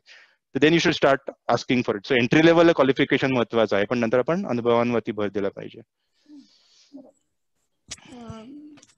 आता एखाद्या मल्टीनॅशनल कंपनीमध्ये झोकून देऊन काम करत असताना त्याला काही ती नियमावली असते ज्याला आपण वर्क एथिक्स म्हणू. तर त्या वर्क एथिक्स बद्दल थोडंसं सांगू शकशील का? राईट. आय थिंक खूप महत्वाचं आहे. कारण आपण ऍक्च्युली शेवटी फायनली आपलं एकदा आतमध्ये आलो एखाद्या संस्थेत किंवा एखाद्या ऑर्गनायझेशन मध्ये, तर ऑर्गनायझेशनमध्ये येणं आपलं मे बी पुण्य म्हणायला हरकत नाही, पण एकदा आतमध्ये आलं की आपलं कर्म महत्वाचं असतं. कारण एज्युकेशन तिथे काही फरक नाही. Once you are inside it, you are, म्हणजे माझा तो पहिला डायलॉग होता मला वर्कमध्ये टाकला की साहब आप क्या हमको सिखाएंगे, आपके इससे हम लोग की एक्सपिरियन्स ज्यादा है आपकी उम्र से. तर I think one liner was a good shot की बेसिकली डिग्री सगळं पेपरवरती आहे. आणि व्हॉट इम्पॉर्टंट इज व्हॉट तो आपण त्याला बरोबर काय काम करणार, त्याच्याबरोबर आपण कसं त्याला शिकवणार, त्याच्याबरोबर घेऊन जाणार आहोत. आय थिंक सर्वात महत्वाचे म्हणजे की वर्क एथिक्स मधलं की स्टार्ट रिस्पेक्टिंग अदर पीपल. दुसऱ्या लोकांना रिस्पेक्ट करून त्यांच्या नॉलेजला, त्यांच्या अनुभवाला रिस्पेक्ट करणं खूप महत्वाचं आहे. दुसरं ह्याच्यामध्ये कसं की म्हणजे it's a hard world outside. म्हणजे आपल्याला जे ऍक्च्युली काम करता येतं माहिती आहे की पैशाचं सोंग घेता येत नाही. त्यामुळे पैसा मिळवणं आणि पैसा लोकांना, तुमच्या आपल्या प्रॉडक्टला पैसे लोकांना देण्याला लावणं, itself is a biggest most difficult thing. कारण लोक पैसा केव्हा टाकतात जेव्हा त्यांना त्यातनं व्हॅल्यू मिळत असते तेव्हा. त्याच्यासाठी आपलं आय थिंक शेवटी तुमच्या क्वालिटी ऑफ वर्क मॅटर करतं. तर किती टाकलं तरी शेवटी आपण टाकायचं जर काम असेल तर पाट्याच उचलावं लागतं आयुष्यभर. त्यामुळे आपल्याला कामाच्या क्वालिटीवरती खूप महत्वाचं आहे. आणि आय थिंक कुठेतरी आपण इंडियन्स त्या बाबतीत थोडंसं कमी पडतो की आपण क्वालिटी ऑफ वर्कपेक्षा आपण क्वांटिटी ऑफ वर्कला महत्वाचं करतो. मी हे केलं, मी ते केलं आणि थोडंसं आपण जुगाडू माइंड मधनं लवकर प्रयत्न करतो. पण शेवटी जे क्वालिटी परफेक्शन असतं, आपण एखादी जर्मन कार आणि इंडियन कार बघितलं तर फरक कळेल. किंवा जर्मन मोस्टली जे इन्स्ट्रुमेंट, जे मेजरमेंट इन्स्ट्रुमेंट आहे ते जर्मनीमध्ये बनतात. कालिपर आहे म्हणा, किंवा जी खूप सॉफिस्टिकेटेड इन्स्ट्रुमेंट्स आहेत ते सगळे जर्मनीमध्ये बनतात. जी घड्याळ मॅक्झिमम आहे ते जर्मनीमध्ये बनतात. किंवा मर्सिडीज किंवा या मॅक्झिमम कार्स ऑटोमोबाईल इंडस्ट्रीज जर्मनीमध्ये आहे, कारण त्यांचं प्रिसिजन आणि परफेक्शन वरती खूप डिपेंडन्सी आहे. I think that one area where work ethics point of view खूप महत्वाचं आहे आणि समोर आपण इंडियन्स थोडंसं कमी पडतो. दुसरं की आपण we should strive for learning. म्हणजे आपण जॉबकडे मी काही करतोय, काही देतोय बघण्यापेक्षा काही शिकतोय असं बघितलं ना तर कदाचित त्यातनं जास्त मिळेल. आणि आपण कदाचित आपल्याला जे निगेटिव्हिटी येते आपल्या अराउंड, की काही निगेटिव्ह प्रसंग असतात त्याला आपण सामोरं द्यायचं पण आपल्याला बळ मिळतं. की म्हणजे मला आठवतं की मला जेव्हा मी केलेलं प्रेझेंटेशन फाडून माझ्या बॉसने माझ्यासमोर फेकून दिलं, म्हणतात की कॉम्प्युटर न उठ आणि खाली फॅक्टरीमध्ये जाऊन सोप बनव, मला प्रेझेंटेशन नाही बनवायचंय. One way I could have reacted saying की who are you to tell me, आणि माझं प्रेझेंटेशन बघा, हे करा, ते I could have actually reacted to that situation. पण मी रिॲक्ट न करता बघितलं की त्यातनं लर्निंग काय. तर त्या boss obviously intention was right to make me learn right thing. त्यामुळे I think strive to learn will be one important part of the ethics. Ethics सतत शिकणं आपल्याला महत्वाचं आहे. तिसरं वाटतं की I think we should keep flowing in life. जर आपल्या इगोला पकडून बसलो तर कधी आयुष्यात आपल्याला work ethics point of view मिळणार नाही सक्सेसफुल. की हे माझं काम आहे आणि मी गेले हे पकडत बसलं तर लोक आपल्याला पीपल स्टार्ट हेटिंग यू.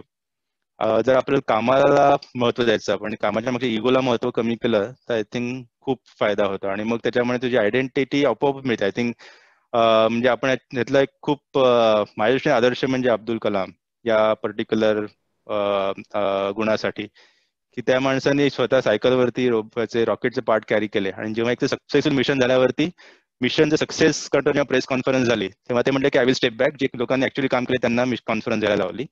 आणि एका केसमध्ये जेव्हा त्यांचं मिशन अनसक्सेसफुल झाले तर ते म्हणले की I will take that blame and I will sort of respond to the journalist. तर ते जे प्रकार आहे ना, आय थिंक ते खूप महत्वाचे आहे. बेसिकली आपण यशाच्या मागे आपल्याला लागलो तर कदाचित we will not get that respect. आणि वर्क एथिक्स मध्ये आपल्याला हे खूप जाणवतं. असे नंतर आपण मोठं स्वप्न बघितलं पाहिजे, आपण दुसऱ्यांच्या लोकांना रीड करून ते आपण शिकलं पाहिजे. अशा बऱ्याच गोष्टी होतात. पण ह्याच्या समजा मी असं हे केलं की एक छोट्या गोष्टीच्या स्वरूपात जर मला उत्तर द्यायचं असेल ना, तर एकदा कृष्णाला अर्जुनाने विचारलेल्या प्रश्नाचं एक माझ्या एका सरांनी सांगितलेलं एक छोटी गोष्ट आठवते की अर्जुनाने विचारलं की कृष्णाला की कृष्णा दोन गोष्टी मला सांग, फक्त दोन शब्दात मला आन्सर द्यायचंय की कुठल्या दोन गोष्टी मी माझ्याकडे नसल्या पाहिजेत, कुठल्या दोन गोष्टीबद्दल मी न्यूट्रल राहायला पाहिजे आणि कुठल्या दोन गोष्टी माझ्याकडे असल्या पाहिजेत. आणि आय थिंक ते जे आन्सर आहे ते युद्धभूमीवरती जेवढं महत्वाचं तेवढं आय थिंक आपल्या आयुष्यातल्या युद्धामध्ये पण आवश्यक आहे. की एक म्हणजे कुठल्या दोन गोष्टी नसल्या पाहिजेत, तर आपल्याकडे इगो म्हणजे अहंकार नको आणि द्वेष नको. हे दोन खूप आपल्याला पुल बॅक करतात आपल्या कुठल्याही work ethics point of view किंवा एखाद्या युद्धभूमीवरती. कुठल्या दोन बाबतीत आपण न्यूट्रल असलं पाहिजे. आय थिंक यश आणि अपयश दोन्ही बाबतीत न्यूट्रल असलं पाहिजे. यशामुळे आपण वरती चढलं नाही पाहिजे किंवा अपयशाने खाली पण उतरलं नाही पाहिजे. सो यश आणि अपयशाच्या बाबतीत वी शुड बी न्यूट्रल. आणि कुठल्या दोन गोष्टी आपल्याला हव्यात, तर कृष्ण म्हटलं की आशा, होप आणि करेज, धैर्य.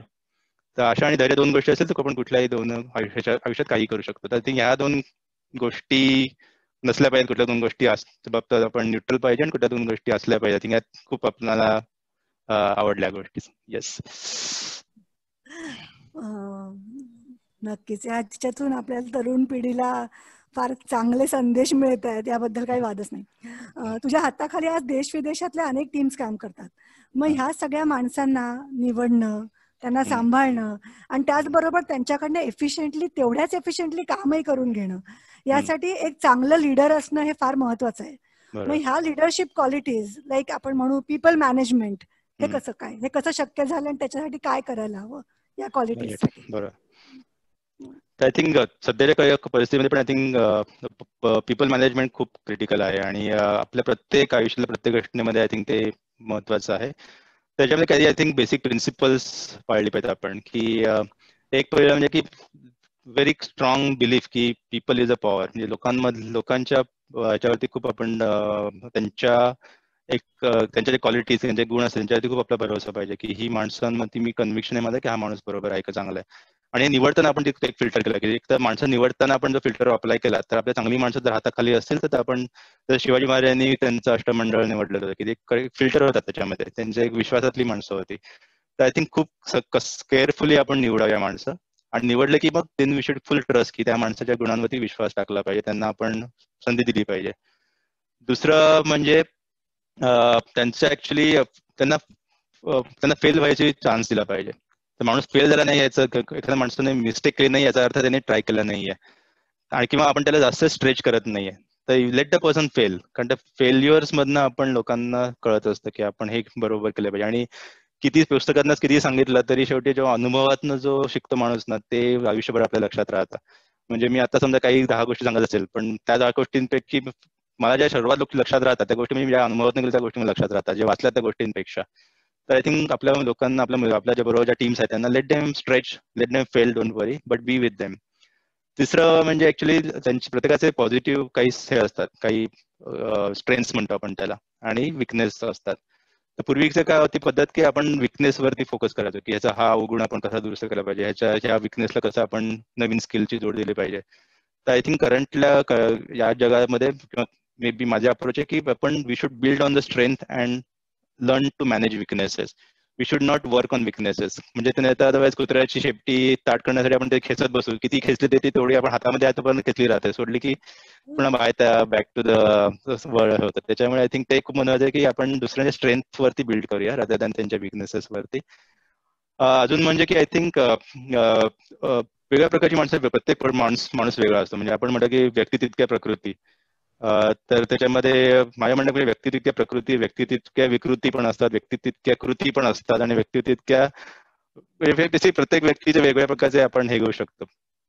तर त्यामुळे आपल्या आय थिंक प्रत्येक व्यक्तीला आपल्याला वेगळ्या दृष्टीने बघितलं पाहिजे. Each person is a independent organisation असं म्हणतो मी कधी कधी, की त्या व्यक्तीला सांभाळण्यासाठी आपल्याला वेगळ्या प्रकारची स्ट्रॅटेजी वापरायला लागतात. आणि मग लिडरशिपमध्ये मी खूप डिटेल जात नाही, पण वेगवेगळ्या प्रकारच्या लिडरशिप आहे. त्याला ऑथॉरिटेटिव्ह लिडरशिप म्हणतात, कोलॅबोरेटिव्ह लिडरशिप म्हणून एक प्रकार आहे, किंवा जे ऑथेंटिक लिडरशिप म्हणून पुस्तकं तुम्ही बाजारात मिळतील, किंवा इन्स्पिरेशनल लिडरशिप म्हणून आहे, स्पिरिच्युअल लिडरशिप्स म्हणून आहे. तर वेगळ्या लिडरशिपच्या बरेच प्रकारचे डायमेन्शन्स आहेत आणि लोकांच्या व्यक्ती, प्रकृती, कृतीप्रमाणे आपल्याला वेगवेगळ्या प्रकारचे लिडरशिपचं हे करावं लागतं. व्हॉट आय रिअली फाइंड की आपण शेवटी एक जर्नी आहे. कोणी आपण शिकलो की लगेचच लिडर बनत नाही. आपल्या अनुभवातून आपण शिकत शिकत लिडरशिप पण चेंज होत जाते. आणि समहाऊ मी स्वतः ऍक्च्युअली म्हटलं की माझ्यासाठी मी ठरवलं की I will actually move from one leadership to the next level of leadership as a part of my genuine effort. तर मग मी कोलॅबोरेटिव्ह वरनं कसं मी ऑथेंटिक वर जाऊ शकेन, ऑथेंटिक वरनं कसं मी इन्स्पिरेशनल लिडरशिप वरती जाऊ शकेन.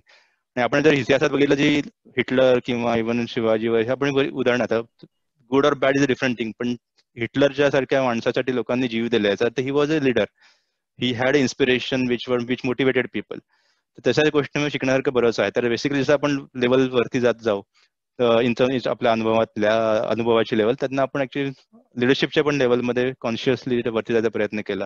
आणि then you should force yourself की काही नवीन करायचं असेल तर मग मी जाऊन 500 लोकांसमोर भाषण द्यायची माझी तयारी आहे का? कारण शेवटी तुला जर इन्स्पिरेशन बनायचं असेल तर you have to take that effort to go, आणि 500 लोकांसमोर, 1000 लोकांसमोर भाषणं देता आली पाहिजे. तर मग स्वतःसाठी आपण मग मे बी पहिल्यांदा फेल होईल, आपण करू शकू, पण next time we will actually learn it. तर त्या leadership actually is a mix of different things. Hello. हा, तू चांगल्या आयुष्यात सक्सेसफुल होण्यासाठी चांगलं लीडर बनणं हे तेवढं खूप गरजेचं आहे. आणि तुझ्या बोलण्यावरून लक्षात येत आहे की तू बरंच पुराणातून, आपल्या इतिहासातून या ज्या काही आम्हाला छोट्या छोट्या उदाहरणं देतोयस, तर त्याच्याने आपल्याला, आपल्या सगळ्या तरुण पिढीला मला सांगावं असं वाटतं की ह्याच्यातून बरंच काही शिकण्यासारखं आहे. की खरंच तुम्ही आपली पुराणातल्या काही गोष्टी, आपल्या इतिहासातल्या गोष्टी, जे काही घडून गेलेलं आहे ते, त्याच्यातून आपल्या आयुष्यात आत्ता काय आपण त्याचा वापर कसा चांगल्या प्रकारे करून घेऊ शकतो हे ते फार सुंदर सांगितलं. You are a very good वेळ थोडासा आहे का आपले 5 मिनिटात? मला 2 मिनिटं थोडं एक दाखवायचं प्रेझेंटेशन. आपल्या वेळेस आहे का काका? आपल्याला किती वेळ आहे सतीश काका? आहे ना, आमची मुलाखत अजून चालेल थोडा वेळ. काका तुम्ही म्यूट आहात. हॅलो.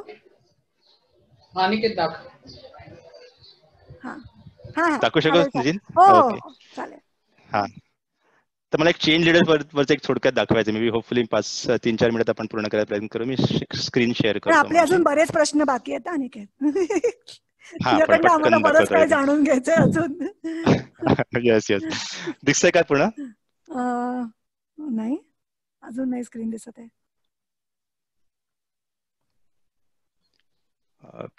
ट्राय करतो.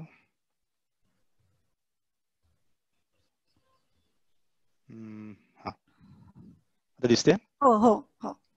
ओके. तर एक जसं लिडरशिपचे वेगळे प्रकार, त्याच्यामध्ये एक चेंज लिडरशिप नावाचं खूप महत्वाचं आहे. आणि 2 मिनिटात मी जरा टाकायचा ट्राय करतो की चेंज आपल्या आजूबाजूला भरपूर चेंज होत राहतात.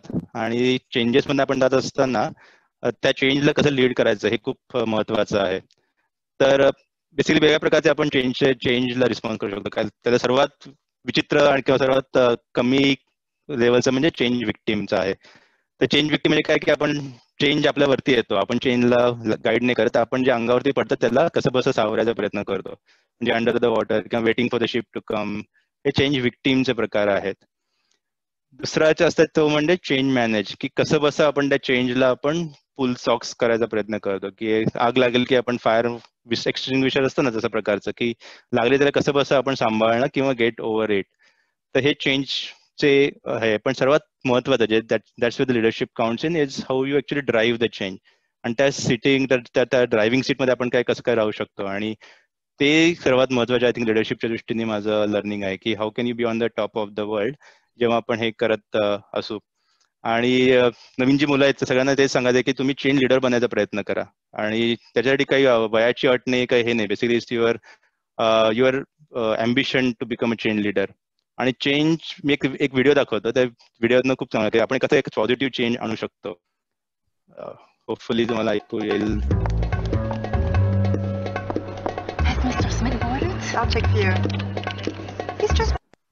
दिसतंय व्हिडिओ व्यवस्थित? नाही नाही, व्हिडिओ नाही दिसत. ऐकू येत आहे पण दिसत नाही.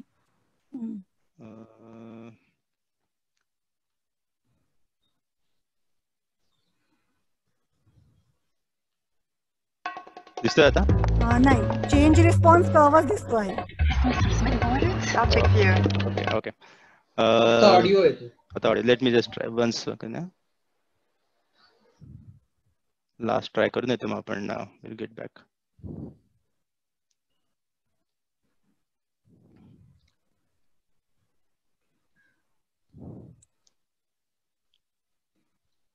आता दिसतंय? हो दिसतंय? हो हो. Okay. Has Mr. Smith boarded? I'll check here. He's just boarded.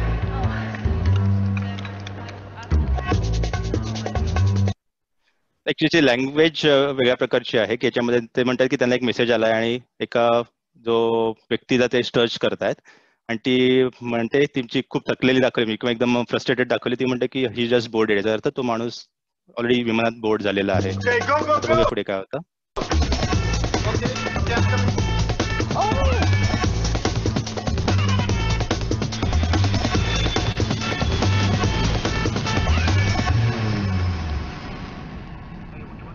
Mr. Smith, there's a message for you outside.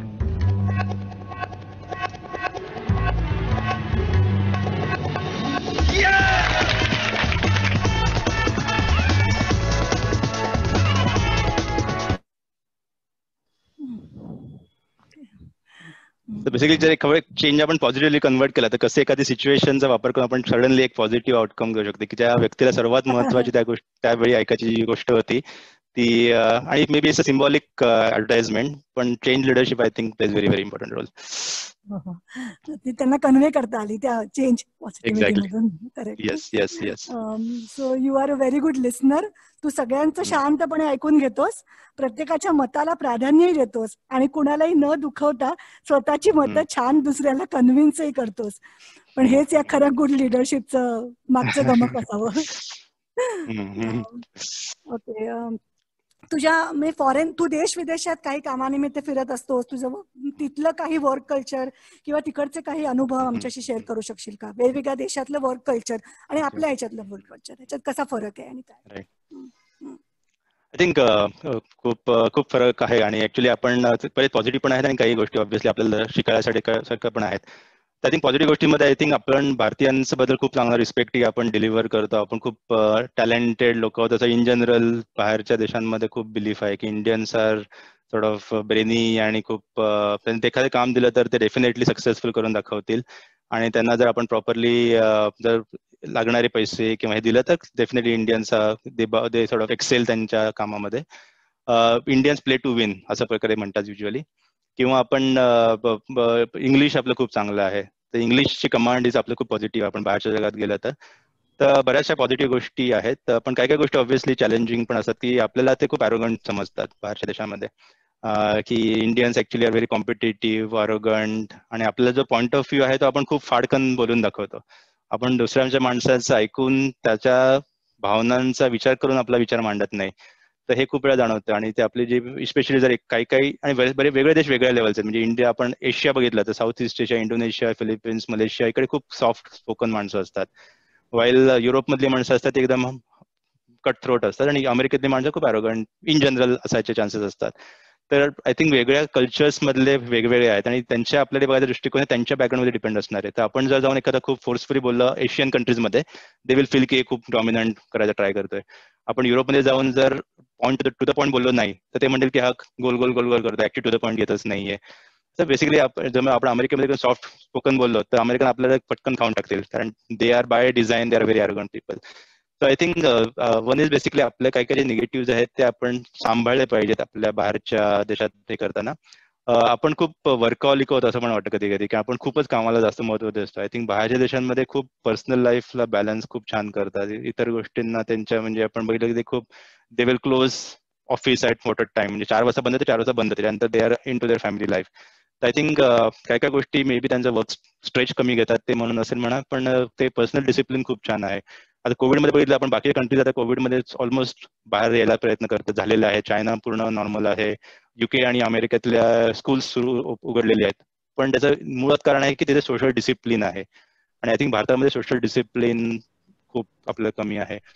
तर काय काय या निगेटिव्ह गोष्टी आहेत ज्या आपल्याला त्यांच्याकडनं पण शिकण्यासारख्या खूप आहेत. तर असे दोन्ही असे मिक्स आय थिंक अनुभव आहेत बाहेरच्या देशांमधले. यस. आता आपण तुझ्या थोड्या व्यावसायिक ऍस्पेक्ट कडे वळूया. या इंजिनिअरिंग फील्ड मधल्या आजच्या काळातील गरज आणि संधी असं याबद्दल काय बोलू शकशील? केमिकल इंजिनिअरिंग आय थिंक किंवा इन जनरल कुठचाही. Yes, right. आय थिंक हे बरेचसे कव्हर मागच्या 2-3 याच्यामध्ये पण कव्हर झालेले आहे की ऍक्च्युली संधी भरपूर आहेत. आय थिंक आपण त्या संधीची वाट न बघता आपण एक्सप्लोर करून त्या संधींचा प्रयत्न केला पाहिजे. आणि ह्याच्यातलं what is right thing to do और what is wrong thing to do असं नाही. याच्यामध्ये आय थिंक आपल्याला जे सर्वात आवडतं, आपले स्ट्रेंथ काय आहेत, आपल्याला कुठल्या प्रकारचं काम करायला आवडतं ते विचार करून तुम्ही ठरवा की मला प्लांटमध्ये काम करायचंय, का मला डिझाईनमध्ये काम करायचंय, की मला मला मॅनेजमेंट करायचंय, मला वेगळ्या प्रकारचं मार्केटिंगचं काम करायचंय. So I think you should actually decide की नक्की कुठल्या प्रकारचं काम मला करायचं आणि त्याप्रमाणे संधी अवेलेबल नक्की आहेत. आणि जर संधी अवेलेबल नसेल तर संधी क्रिएट करण्याचा प्रयत्न आपण करू शकतो. कारण बऱ्याचशा नवीन बिझनेस प्रपोजल्स पण आलेले आहेत. आता आपण जर भारताच्या लेवलवरती हे केलं तर मोदींनी 5 ट्रिलियन इकॉनॉमीचं ऑलरेडी घोषणा केलेली आहे. तर आम्ही मध्यंतरी मी फायनान्स मिनिस्टर ज्यांनी 5 ट्रिलियनचं तेव्हा त्यावेळी जे स्टेट फायनान्स मिनिस्टर होते त्यांचं भाषण ऐकलेलं. तर त्यांनी ऍक्च्युली सांगितलं की 5 ट्रिलियनचं नक्की मागचं कॅल्क्युलेशन कसं आहे. त्याच्यामध्ये 30% going to be service sector, 20% agricultural, असं पूर्ण त्याचं एक डिस्ट्रीब्युशन आहे. तर आपण जर लॉंग टर्म विचार केला तर नक्की लोकलायझेशन, इंडियनायझेशन आज खूप मोठी स्ट्रीम आहे. आणि जे आपण 3 आठवड्यापूर्वी जे रणगाड्यांचं स्प्रिंगचं लोकल मॅन्युफॅक्चरिंगचं जे आपण ऐकलं पूर्ण डिटेलिंग, त्याचं बिग ओपनिंग होत आहे. जवळ 121 डिफेन्स प्रोडक्ट्स आता ओपन होत आहेत की जे फक्त इंडियातलंच प्रोक्युअर होणार आहेत. नाही पण त्याच्यामध्ये जर घुसले कोणी मेकॅनिकल इंजिनियर असेल किंवा ज्यांना ऍक्च्युली मॅन्युफॅक्चरिंगची आवड असेल तसे फील्ड्स नवीन ओपन होत आहेत. कुठेतरी फक्त करेज असेल आपल्याला आणि होप असेल तर डेफिनेटली आपण करू शकतो. तर फील्डची कमतरता नाही आहे. I think we need to be ready for that time आणि संधींसाठी आपण स्काउट केलं पाहिजे. म्हणजे कुठची सकारात्मक किंवा नकारात्मक कुठची परिस्थितीचं रूपांतर हे संधीत करता येऊ शकतं असं तुझं म्हणणं आहे. एक्झॅक्टली. म्हणजे असं आता कोविडमध्ये उद्योगधंद्यांना मंदी आलेली आहे, थोडीशी प्रतिकूल परिस्थिती आहे उद्योगधंद्यांसाठी, पण तरीही अशा नकारात्मक परिस्थितीचं सुद्धा संधीमध्ये रूपांतर करता येऊ शकतं. एक्झॅक्टली. ऍब्सोल्युटली. आणि असे बरेच म्हणजे आपल्यासमोर उदाहरणं पण आहेत की ज्यांनी ऍक्च्युली केलेलं आहे आपल्यासमोर. की आता माझं एक उदाहरण आहे की एक हैदराबादमध्ये एक बनायन नेशन नावाची कंपनी गेल्या वर्षी सुरू झाली आहे. तर हे ऍक्च्युली US मधून 4 जण परत आलेले 4 IT इंजिनियर परत येऊन त्यांनी चालू केलं. आणि त्यांनी चालू काय केलंय तर प्लास्टिक वेस्ट गोळा करून त्याचं रिप्रोसेसिंग करायचं. तर आणि जवळजवळ 450 कोटीचा प्लॅन टाकलेला आहे त्यांनी. आणि सुहास वगैरे त्यांना काही माहिती असेल, waste management is a big evolving field now. आणि आपणही गोव्याला आय थिंक सुहासच्या कंपनीच्या थ्रू गोव्यामध्ये पण वेस्ट मॅनेजमेंटचं आय थिंक त्यांनी स्टार्ट केलेलं आहे SMC तर्फे. तर भाई काका सुहास नक्की त्यांना माहिती असेल की अशा प्रकारच्या फील्डला खूप चांगल्या प्रकारची आहे. तर आणि obviously it's not easy decision की प्लास्टिक वेस्ट कलेक्ट करायचं आणि त्याचं रिसायकल करायचं. इट्स अ खूप डिफिकल्ट डिसिजन आहे. पण ऍक्च्युअली करायची जर तुमची इच्छा आणि करायची असेल तर 450 कोटीची इन्व्हेस्टमेंट आता ऑलरेडी इम्प्लिमेंट होऊन त्याचं प्रोडक्शन चालू झालेलं आहे. सो ऑपॉर्च्युनिटीज क्रिएट होत राहतात. तुझा इंजिनिअरिंग फील्ड मधल्या तरुणांना तुझा थोडासा सल्ला काय असेल? व्यवसाय करा, आपला समाज हा व्यवसाय प्रधान समाज आहे, तर व्यवसाय का नोकरी हे म्हणजे हे काय, तू काय सल्ला देशील? I think not one or the other. I think माझ्या मध्ये जिथे क्रिएटिव्हिटीला स्कोप आहे ना ते करूया. कारण जिकडे म्हणतात ना की एखादं पाणी जर तुंबलं तर त्याला वास येतो, डबकं होतं त्याचं. तर जिथे स्टॅग्नन्सी असेल तिथे आपली ग्रोथ होत नाही. जिथे क्रिएटिव्हिटी असेल तिथे ग्रोथ होते. जर मला नोकरीमध्ये क्रिएटिव्हिटीला तुमच्या वाव असेल तर नोकरी करा, जेव्हा मला धंद्यामध्ये क्रिएटिव्हिटीला वाव असेल तर धंदा करा. पण कीप फ्लोईंग. आय थिंक जेव्हा आपण जेवढं फ्लो करू तेवढं त्यातनं आपण चांगलं निर्मिती करू शकू. आणि लॉंग टर्म मध्ये ना, ज्याचं आपण उदाहरण घेतले की नोकिया कंपनी खूप पूर्वी मोठी होती, जेव्हा स्मार्टफोन आले तेव्हा नोकियाकडे आपला पुढचा त्याचा बटनाचा फोन होता. नोकियाने बघितलं नाही की that they should move toward a smartphone. They did not predict की फ्युचर कसं असणार आहे. आणि त्यामुळे they did not create something new. आणि सॅमसंग आणि smartphone I think is a history now की Nokia is not in the top ranking at all. Nokia कदाचित आता पूर्ण राईट ऑफ पण होईल कंपनी. तर क्रिएशन आणि निर्मितीचा ध्यास असेल तर आय थिंक आपण की ग्रोथ राहू. आणि जिथे तुम्हाला वर्क सॅटिस्फॅक्शन मिळू शकेल, तुमच्या कामाचं तुम्हाला समाधान मिळू शकेल. एक्झॅक्टली. आणि निर्मिती असेल तर सॅटिस्फॅक्शन आपोआप येत जातं, ते डेफिनेटली येत जातं. आता एवढ्या आपण एखाद्या उच्च पदावरती जेव्हा काम करत असतो तेव्हा आपोआपच आपले वर्किंग आवर्स वाढतात, रिस्पॉन्सिबिलिटी वाढते, त्याच्याबरोबर स्ट्रेस लेवल सुद्धा तेवढ्याच वाढतात. मग अशा वेळेस प्रोफेशनल लाईफ आणि पर्सनल लाईफ ह्याची सांगड कशी घालायची आणि how much hobbies play important role in this? Okay. आता तुझ्या हॉबीज आम्हाला साधारण, मला नक्की माहितीये की तुला लिखाण करायला प्रचंड आवडतं, तर ते आता कितपत चालू आहे अजून? की तू अभ्यासक तर आहेसच, पण तू खूप वेगवेगळ्या विषयांवर लिहित असतोस, मग त्याच्यासाठी वेळ मिळतो का? नाही, actually I don't want to pretend, पण समोर माझा अजून तो बॅलन्स झाला होत नाही. I think it's still a process की ज्यातनं मी अजून तरी स्टेबल झाली नाही प्रोसेस ती. पण पर्सनल लाईफ आणि प्रोफेशनल लाईफ मध्ये आय थिंक ते ओढाताण चालू राहते आपली कॉन्स्टंटली. आणि जर ऍक्च्युली दोन्हीकडे एक्सलन्स करायचं असेल तर I think somewhere we have to actually compromise on one part or the other part कधी कधी होऊ शकतं. त्यामुळे ऑब्व्हियसली द फॉलोआउट की एखादी तरी पॉईंट स्ट्रेच होत राहणार, त्यामुळे वेगवेगळ्या प्रकारे करावं लागेल. पण इनफॅक्ट पर्सनल प्रोफेशनल पेक्षा अजून त्याच्या बियॉन्डही लाईफ, जे हॉबीचं तू म्हटलं, तर मी बघताना म्हणतो की personal life, professional life, social life आणि मी लाईफ, या 4 लाईफ असतात आपल्याला. आणि टिपिकली आपण हायरार्कीमध्ये प्रोफेशनल लाईफ सर्वात वरती येते, मग पर्सनल लाईफ येते, मग सोशल लाईफ आणि मग मी लाईफ, अशा प्रकारे ते जातं. आणि मी लाईफ कधी मग शेवटी प्रायोरिटी. आणि त्याच्यामध्ये माझ्या हॉबीज पण अडकल्यासारखं वाटतात की पहिले 2-3 गोष्टींपर्यंत होतं, चौथ्यापर्यंत पोचायला सध्या तरी गेले 15 वर्ष 20 वर्षात वेळ नाही मिळाला. तर ट्रेकिंगची मला खूप प्रचंड आवड आहे, पण असं मग फक्त आम्ही किंवा असं जेव्हा हॉलिडेज बाहेर जाऊ तेव्हा मग आम्ही इन्शुअर करतो की एखादी ट्रेक त्या हॉलिडेजच्या कॅम्प माझ्या पॅकेजमध्ये असेल. आता मागच्या भूतानला गेलो होतो आम्ही, टायगर हिलमध्ये पूर्ण 2 दिवसाचा ट्रेक, किंवा त्याच्या आधी उत्तराखंडमध्ये गेलो तेव्हा मग ट्रियून म्हणून तिथे ट्रेक घेतलेला होता. सो पण it's difficult, it's a challenging thing. आणि स्पेशली भारतामधल्या सिच्युएशन मध्ये जेव्हा ट्रॅफिकमध्ये 2-2, 3-3 तास जातात, त्याच्यामध्ये तर अजून स्ट्रेसफुल होऊन जातात ते. येस, पण इट्स अ कॉन्स्टंट चॅलेंज. तुझ्याकडे काय सजेशन असतील तर मला पाठव, I will really like it. It is difficult to define recipe for happiness and success, exactly. right? So it is very difficult to बरोबर, define completely. the recipe, what it is completely. exactly. तुझा आता अजून completely. एक पैलू आहे जो मला सगळ्यांसमोर मांडायला खूप आवडेल, आणि तो म्हणजे समाजाचे देणे. जे सोशल वर्क तू अनेक वर्ष करतो आहेस, तुझ्या अगदी म्हणजे कॉलेज जीवनापासून हे सगळं हा प्रवास सुरू आहे, तर त्याबद्दल आम्हाला थोडंसं सांगशील का, सोशल वर्क बद्दल? त्याच्या आधी एक थोडेसे एक माझा सॉर्ट ऑफ टेकआउट सांगतो, मग मी सोशल त्याच्याकडे येतो की हॅपीनेस आणि सक्सेस तो शब्द मांडले. आय थिंक त्याच्यामध्ये सोशलचं बीज आहे, कारण हॅपीनेस आणि सक्सेस 2 वेगळे होऊ शकतात कदाचित. तर मग मी एक खलील जिब्रान नावाचा एक समजा लेखक ऐकला असेल, त्याचं एक सुवर्णकण नावाचं खूप छान पुस्तक आहे. त्याच्यात एक गोष्ट, छोटी गोष्ट होती की एक कोल्हा असतो, तो सकाळी उठतो आणि सकाळी जेव्हा किरण एकदम क्षितिजावर असतात, तर आपल्याला बघतो सावलीकडे, सावली लांब असते ना, कारण सकाळी क्षितिजावरती सूर्य असल्यामुळे सावली लांब असते. तो म्हणतो सावलीकडे बघून म्हणतो की मला आज उंटाची भूक आहे, कारण त्या सावलीवरनं आपलं शरीर ठरवलं असतं. आणि मग कोल्हा उंटाच्या मागे लागतो, उंट मिळतं का कुठे, तर ऑब्व्हियसली कोल्ह्याला उंटा शिकार करता येत नाही.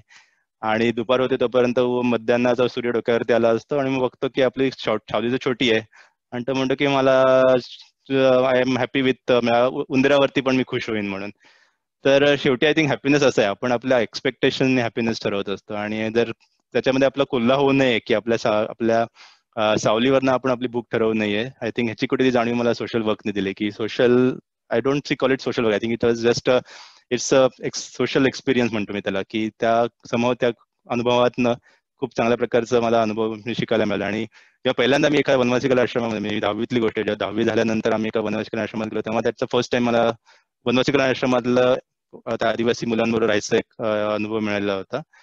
आणि तेव्हापासून जे ऍक्च्युली आलं की त्यातनं खूप प्रकारचा आनंद मिळतो, एक वेगळ्या प्रकारचा आनंद ज्याच्यामध्ये अनसेल्फिश आहे पूर्ण तो अनुभव. आणि कुठेतरी आय थिंक सोशल एक्सपिरियन्सेस मध्ये त्या ह्याच्यातनंच गेलेत की त्याच्यामध्ये आम्ही मग गावामध्ये एक गाव म्हणून कचऱ्याजवळ गाव आहे, तिथे आम्ही वॉटर प्रोजेक्ट घेतलं, बचत गट फॉर्म केले, मेडिकल हेल्थ साठी प्रयत्न केले, किंवा काही करिअरसाठी करिअर गुरु नावाचं आमचं एक प्लॅटफॉर्म आहे त्यासाठी पे केलं.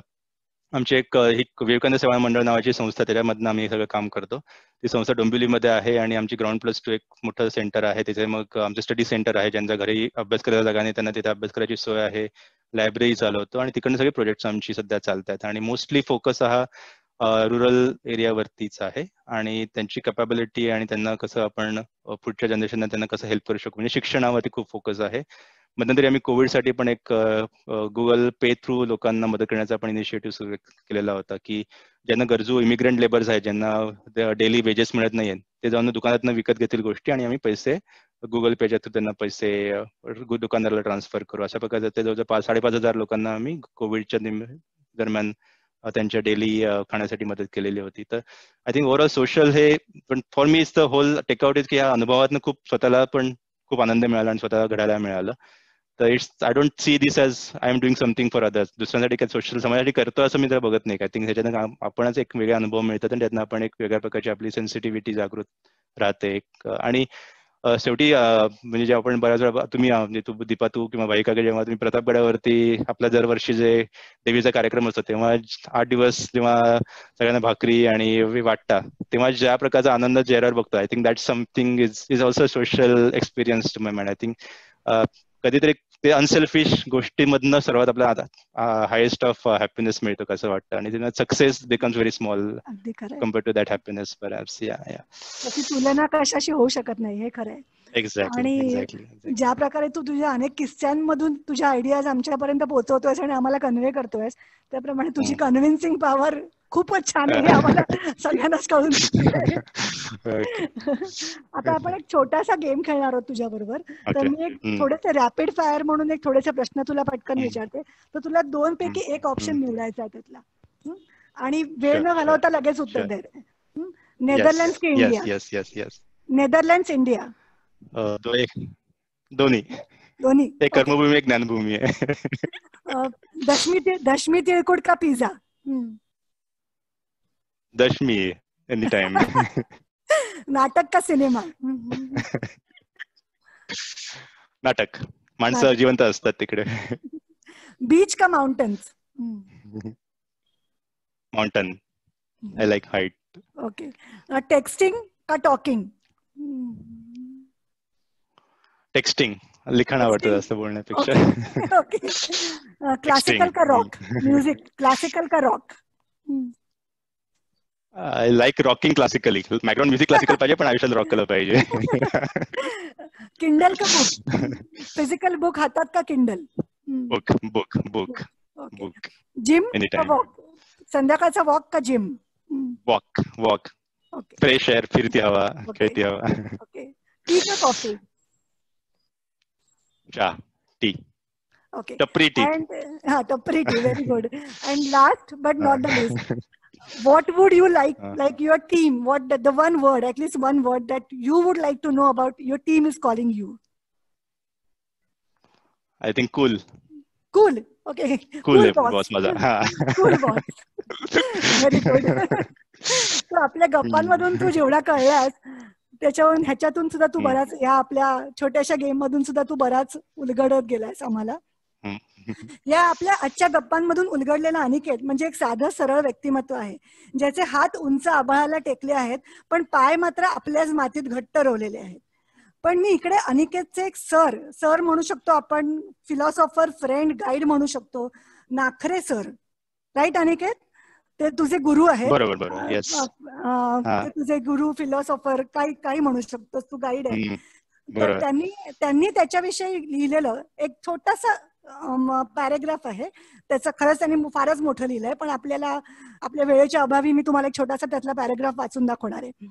अनिकेत हा अजातशत्रू आहे, निरालस वृत्ती आहे, विचार पारदर्शी आहेत, गाठीशी प्रचंड अनुभव आहे, दुसऱ्याच्या मतांचा तो आदर करतो, त्यांचे म्हणणे शांतपणे ऐकून घेतो, त्यातून योग्य तो मार्ग सुचवतो, श्रेयाची भाषा त्याच्या आसपासही फिरकत नाही.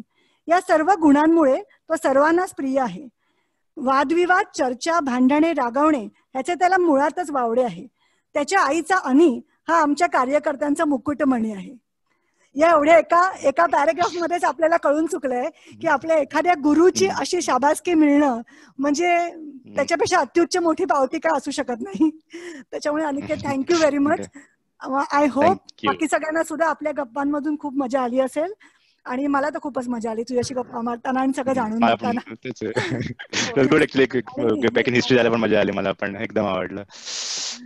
डायमंड बिहाइंड द कर्टनच्या मंचाचे सुद्धा अत्यंत आभार, त्यांनी मला ही संधी दिल्याबद्दल. आणि काकू तुमचे सुद्धा खूप आभार, थँक्यू व्हेरी मच. तुम्ही आमची छान ओळख करून दिलीत सुरुवातीला. आता मी ह्या सगळ्यांची काकूंचा तुमचा पण धन्यवाद काकू. या कार्यक्रमाची सूत्र मी काकूंकडे सोपवते. काकू, पद्मजा काकू.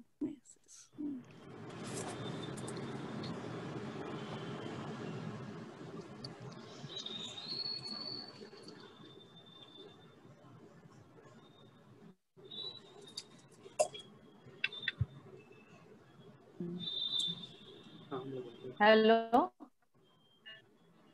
हा ऐकू येते ना सगळ्यांना? हा, तुम्हाला जसं बोलताना मजा आली तशी आम्हाला ऐकताना पण खूप मजा आली. ऐकू येते का अजूनही? हा, दीपाने एकदम छान प्रश्न विचारले, उत्तरं दिली त्याची, आणि त्यामुळे त्याच्या स्वभावाचे अनेक पैलू आम्हाला कळले. तर त्यांनी त्याच्या फोनवर, मी जेव्हा त्याचा नंबर सेव्ह केला तेव्हा पाहिलं की स्वतःविषयी लिहिलंय बॉर्न टू एक्सप्लोअर. तर त्यांनी शिकल्यानंतर फक्त शिक्षण पुरेसं नाहीये, तर ते एक्सप्लोअर करणं किती महत्वाचं आहे. म्हणजे तो जसं जगतो तसंच बोलतो, किंवा बोलतो तसंच जगतो. एकदम असं सच्चेपण आहे त्याच्या बोलण्यात, वागण्यात. तर शिक्षणानंतर एक्सपिरियन्स, एक्सपर्टाईज, एक्सप्लोरेशन हे किती महत्वाचे आहे त्यांनी छान समजून सांगितलं. त्याचा सीव्ही एकदम छान झालेला आहे आपोआपच. आणि अतिशय सुसंस्कारी असा मुलगा, दुसऱ्यांना रिस्पेक्ट देतो. त्यामुळे विद्या विनयाने शोभते हे ही म्हण त्याच्या बाबतीत अगदी पूर्णपणे शोभते त्याला. आणि इन्स्पिरेशनल आणि माहितीपूर्ण असा मस्त झाला एकदम इंटरव्ह्यू. तर आपण आता पुढची सूत्र सतीश शेठ यांच्याकडे देऊया. आहेत सतीश काका तिकडे? हा, आहेत आहेत. हॅलो, आजच्या या डाऊन टू अर्थ या कार्यक्रमामध्ये पद्मजाने सुरुवात केली, दीपाने बॅटिंग केली आणि अनिकेतने फिनिशिंग केलं. अतिशय सुंदर कार्यक्रम केला. हा कार्यक्रम ज्या उद्देशाने आम्ही ठेवला आहे आपले उगवत्या ताऱ्यांसमोर, की डायमंड्स म्हणजे काय, आजच्या या 1 तासाच्या मुलाखतीमधून नक्कीच त्यांना कळलं असेल की लाईफमध्ये मोठी अचिव्हमेंट गाठायची असेल तर कुठले पथ्य सांभाळायला पाहिजेत.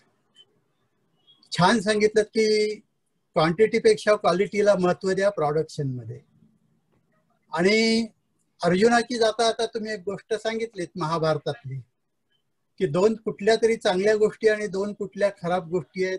कुठल्या चांगल्या गोष्टीचा सांभाळ करायला पाहिजे, कुठल्या खराब गोष्टीचा त्याग केला पाहिजे. यश आणि अपयश, यशाने हुरळून जाता कामा नये, अपयशाने खचून जाता कामा नये, असं कृष्णाकडून अर्जुनाला सांगितलं गेलं. मला वाटतं आपली मुलं सुद्धा हे कृष्णाचं जे महाभारताचं जे तत्व आहे ते सांभाळतील. आणि त्याचबरोबर आशा आणि धैर्य हे सुद्धा सांभाळतील. आणि आपली क्रिएटिव्हिटी जिथे लाभेल किंवा आपल्या मनातले जे विचार आहेत ते क्रिएटिव्हिटीच्या माध्यमातून पुढे येतील आयुष्यात, अशाच ठिकाणी जॉब करावा किंवा अशीच संधी शोधावी, असं तुम्ही एक महत्वाचा जो सारांश सांगितलात तो नक्कीच आपली जी मुलं आहेत, उद्याचे तारे जे आहेत ते स्वीकारतील. मित्रांनो, आजच्या कार्यक्रमाविषयी तुम्ही आम्हाला नक्कीच फीडबॅक द्या डायमंड 1 डायमंड 2 या ग्रुप तर्फे. आणि आज या तिघांनी अतिशय आपला जो 1 तासाचा जो बहुमोल वेळ दिला त्याबद्दल आम्ही या स्टेअरिंग कमिटी आणि संपूर्ण कमिटीवर कडून आभार मानतो. मित्रांनो, आता उद्या आपल्याला आणखीन एका डायमंड कडे वळायचं आहे. आणि असा डायमंड आहे की तो प्लंबिंगच्या कामाशी निगडीत आहे. थोडक्यामध्ये प्लंबिंगचं काम आणि हार्ट, आपलं हार्ट जे असतं, हार्टला ज्या रक्तवाहिन्या येतात, एखादा जरी ब्लॉकेज झाला तरी आपण संकटात सापडून जातो, कदाचित आपल्याला अटॅक सुद्धा येतो. तसंच प्लंबिंगच्या सुद्धा त्या रक्तवाहिन्या आहेत की एखाद्या वेळेला चोकअप झालं तर संपूर्ण ती जी काही यंत्रणा आहे पाणी पुरवठा आणि ड्रेनेजची ती खराब होते आणि बिल्डिंगचं लाईफ सुद्धा खराब होऊन जातं. म्हणजे की ऍटलिस्ट आपण ज्या गोष्टी आहेत, साधी गोष्ट आहे म्हणजे प्लंबिंग, कारण प्लंबिंग टेक्निकली कसं करावं, का करावं, त्याचं महत्व किती आहे, त्याच्यासाठी किती इंची लाईनी वापराव्या, वॉटर सप्लायला वेगळी लाईन असते, ड्रेनेजला वेगळी लाईन असते, अलीकडे तुमच्या गरम पाण्याची लाईन, गार पाण्याची लाईन, गॅसेसची लाईनी, ह्या सगळ्या लाईनी बिल्डिंग मध्ये ज्या वेळेला आपण चढवतो त्यावेळेला खाली त्याची स्टेशन्स असतात, ते हार्ट आपण समजतो आणि हार्ट मधनं त्या लाईनी वर जातात. ते महत्वाचं कार्य असतं आणि ते कार्य आपल्या एक नवीन मुंबई मधला सौरभ शेठ हे कार्य करतो, त्याच्यामधला तो तज्ज्ञ झालेला आहे आणि त्याची मुलाखत तेवढाच तोला मोलाचा जो आहे IIT इंजिनियर मेहता तो घेणार आहे. आणि मला वाटतं की नक्कीच आजच्यासारखं उद्या आपल्याला बौद्धिक त्यावेळेला मिळेल, चांगलंच मिळेल, आपल्याला माहिती मिळेल, नवीन नवीन माहिती मिळेल. आणि हा कार्यक्रम आपण जो ज्या करता योजित आहोत त्याचं नक्कीच आपल्याला पॉझिटिव्ह इफेक्ट मिळतील. तोपर्यंत उद्या आता संध्याकाळी आपण 5 वाजता भेटूया. तोपर्यंत सर्वजण घरीच राहूया. कृपया जरी रविवार असला तरी करोनाचा फैलाव जास्त प्रमाणात होत आहे, प्रत्येक बिल्डिंग मध्ये होत आहे, प्रत्येक शहरात होत आहे, प्रत्येक गावात होत आहे. तोपर्यंत तुम्ही सर्वजण घरीच राहा आणि सेफ राहा. Thank you very much.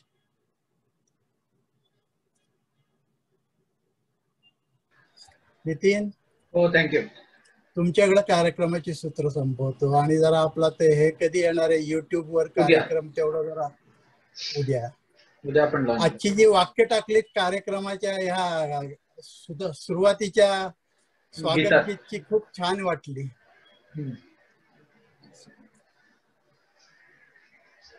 धन्यवाद सगळ्यांना. अनिकेत खूप सुंदर. आजचा कार्यक्रम संपला असेल.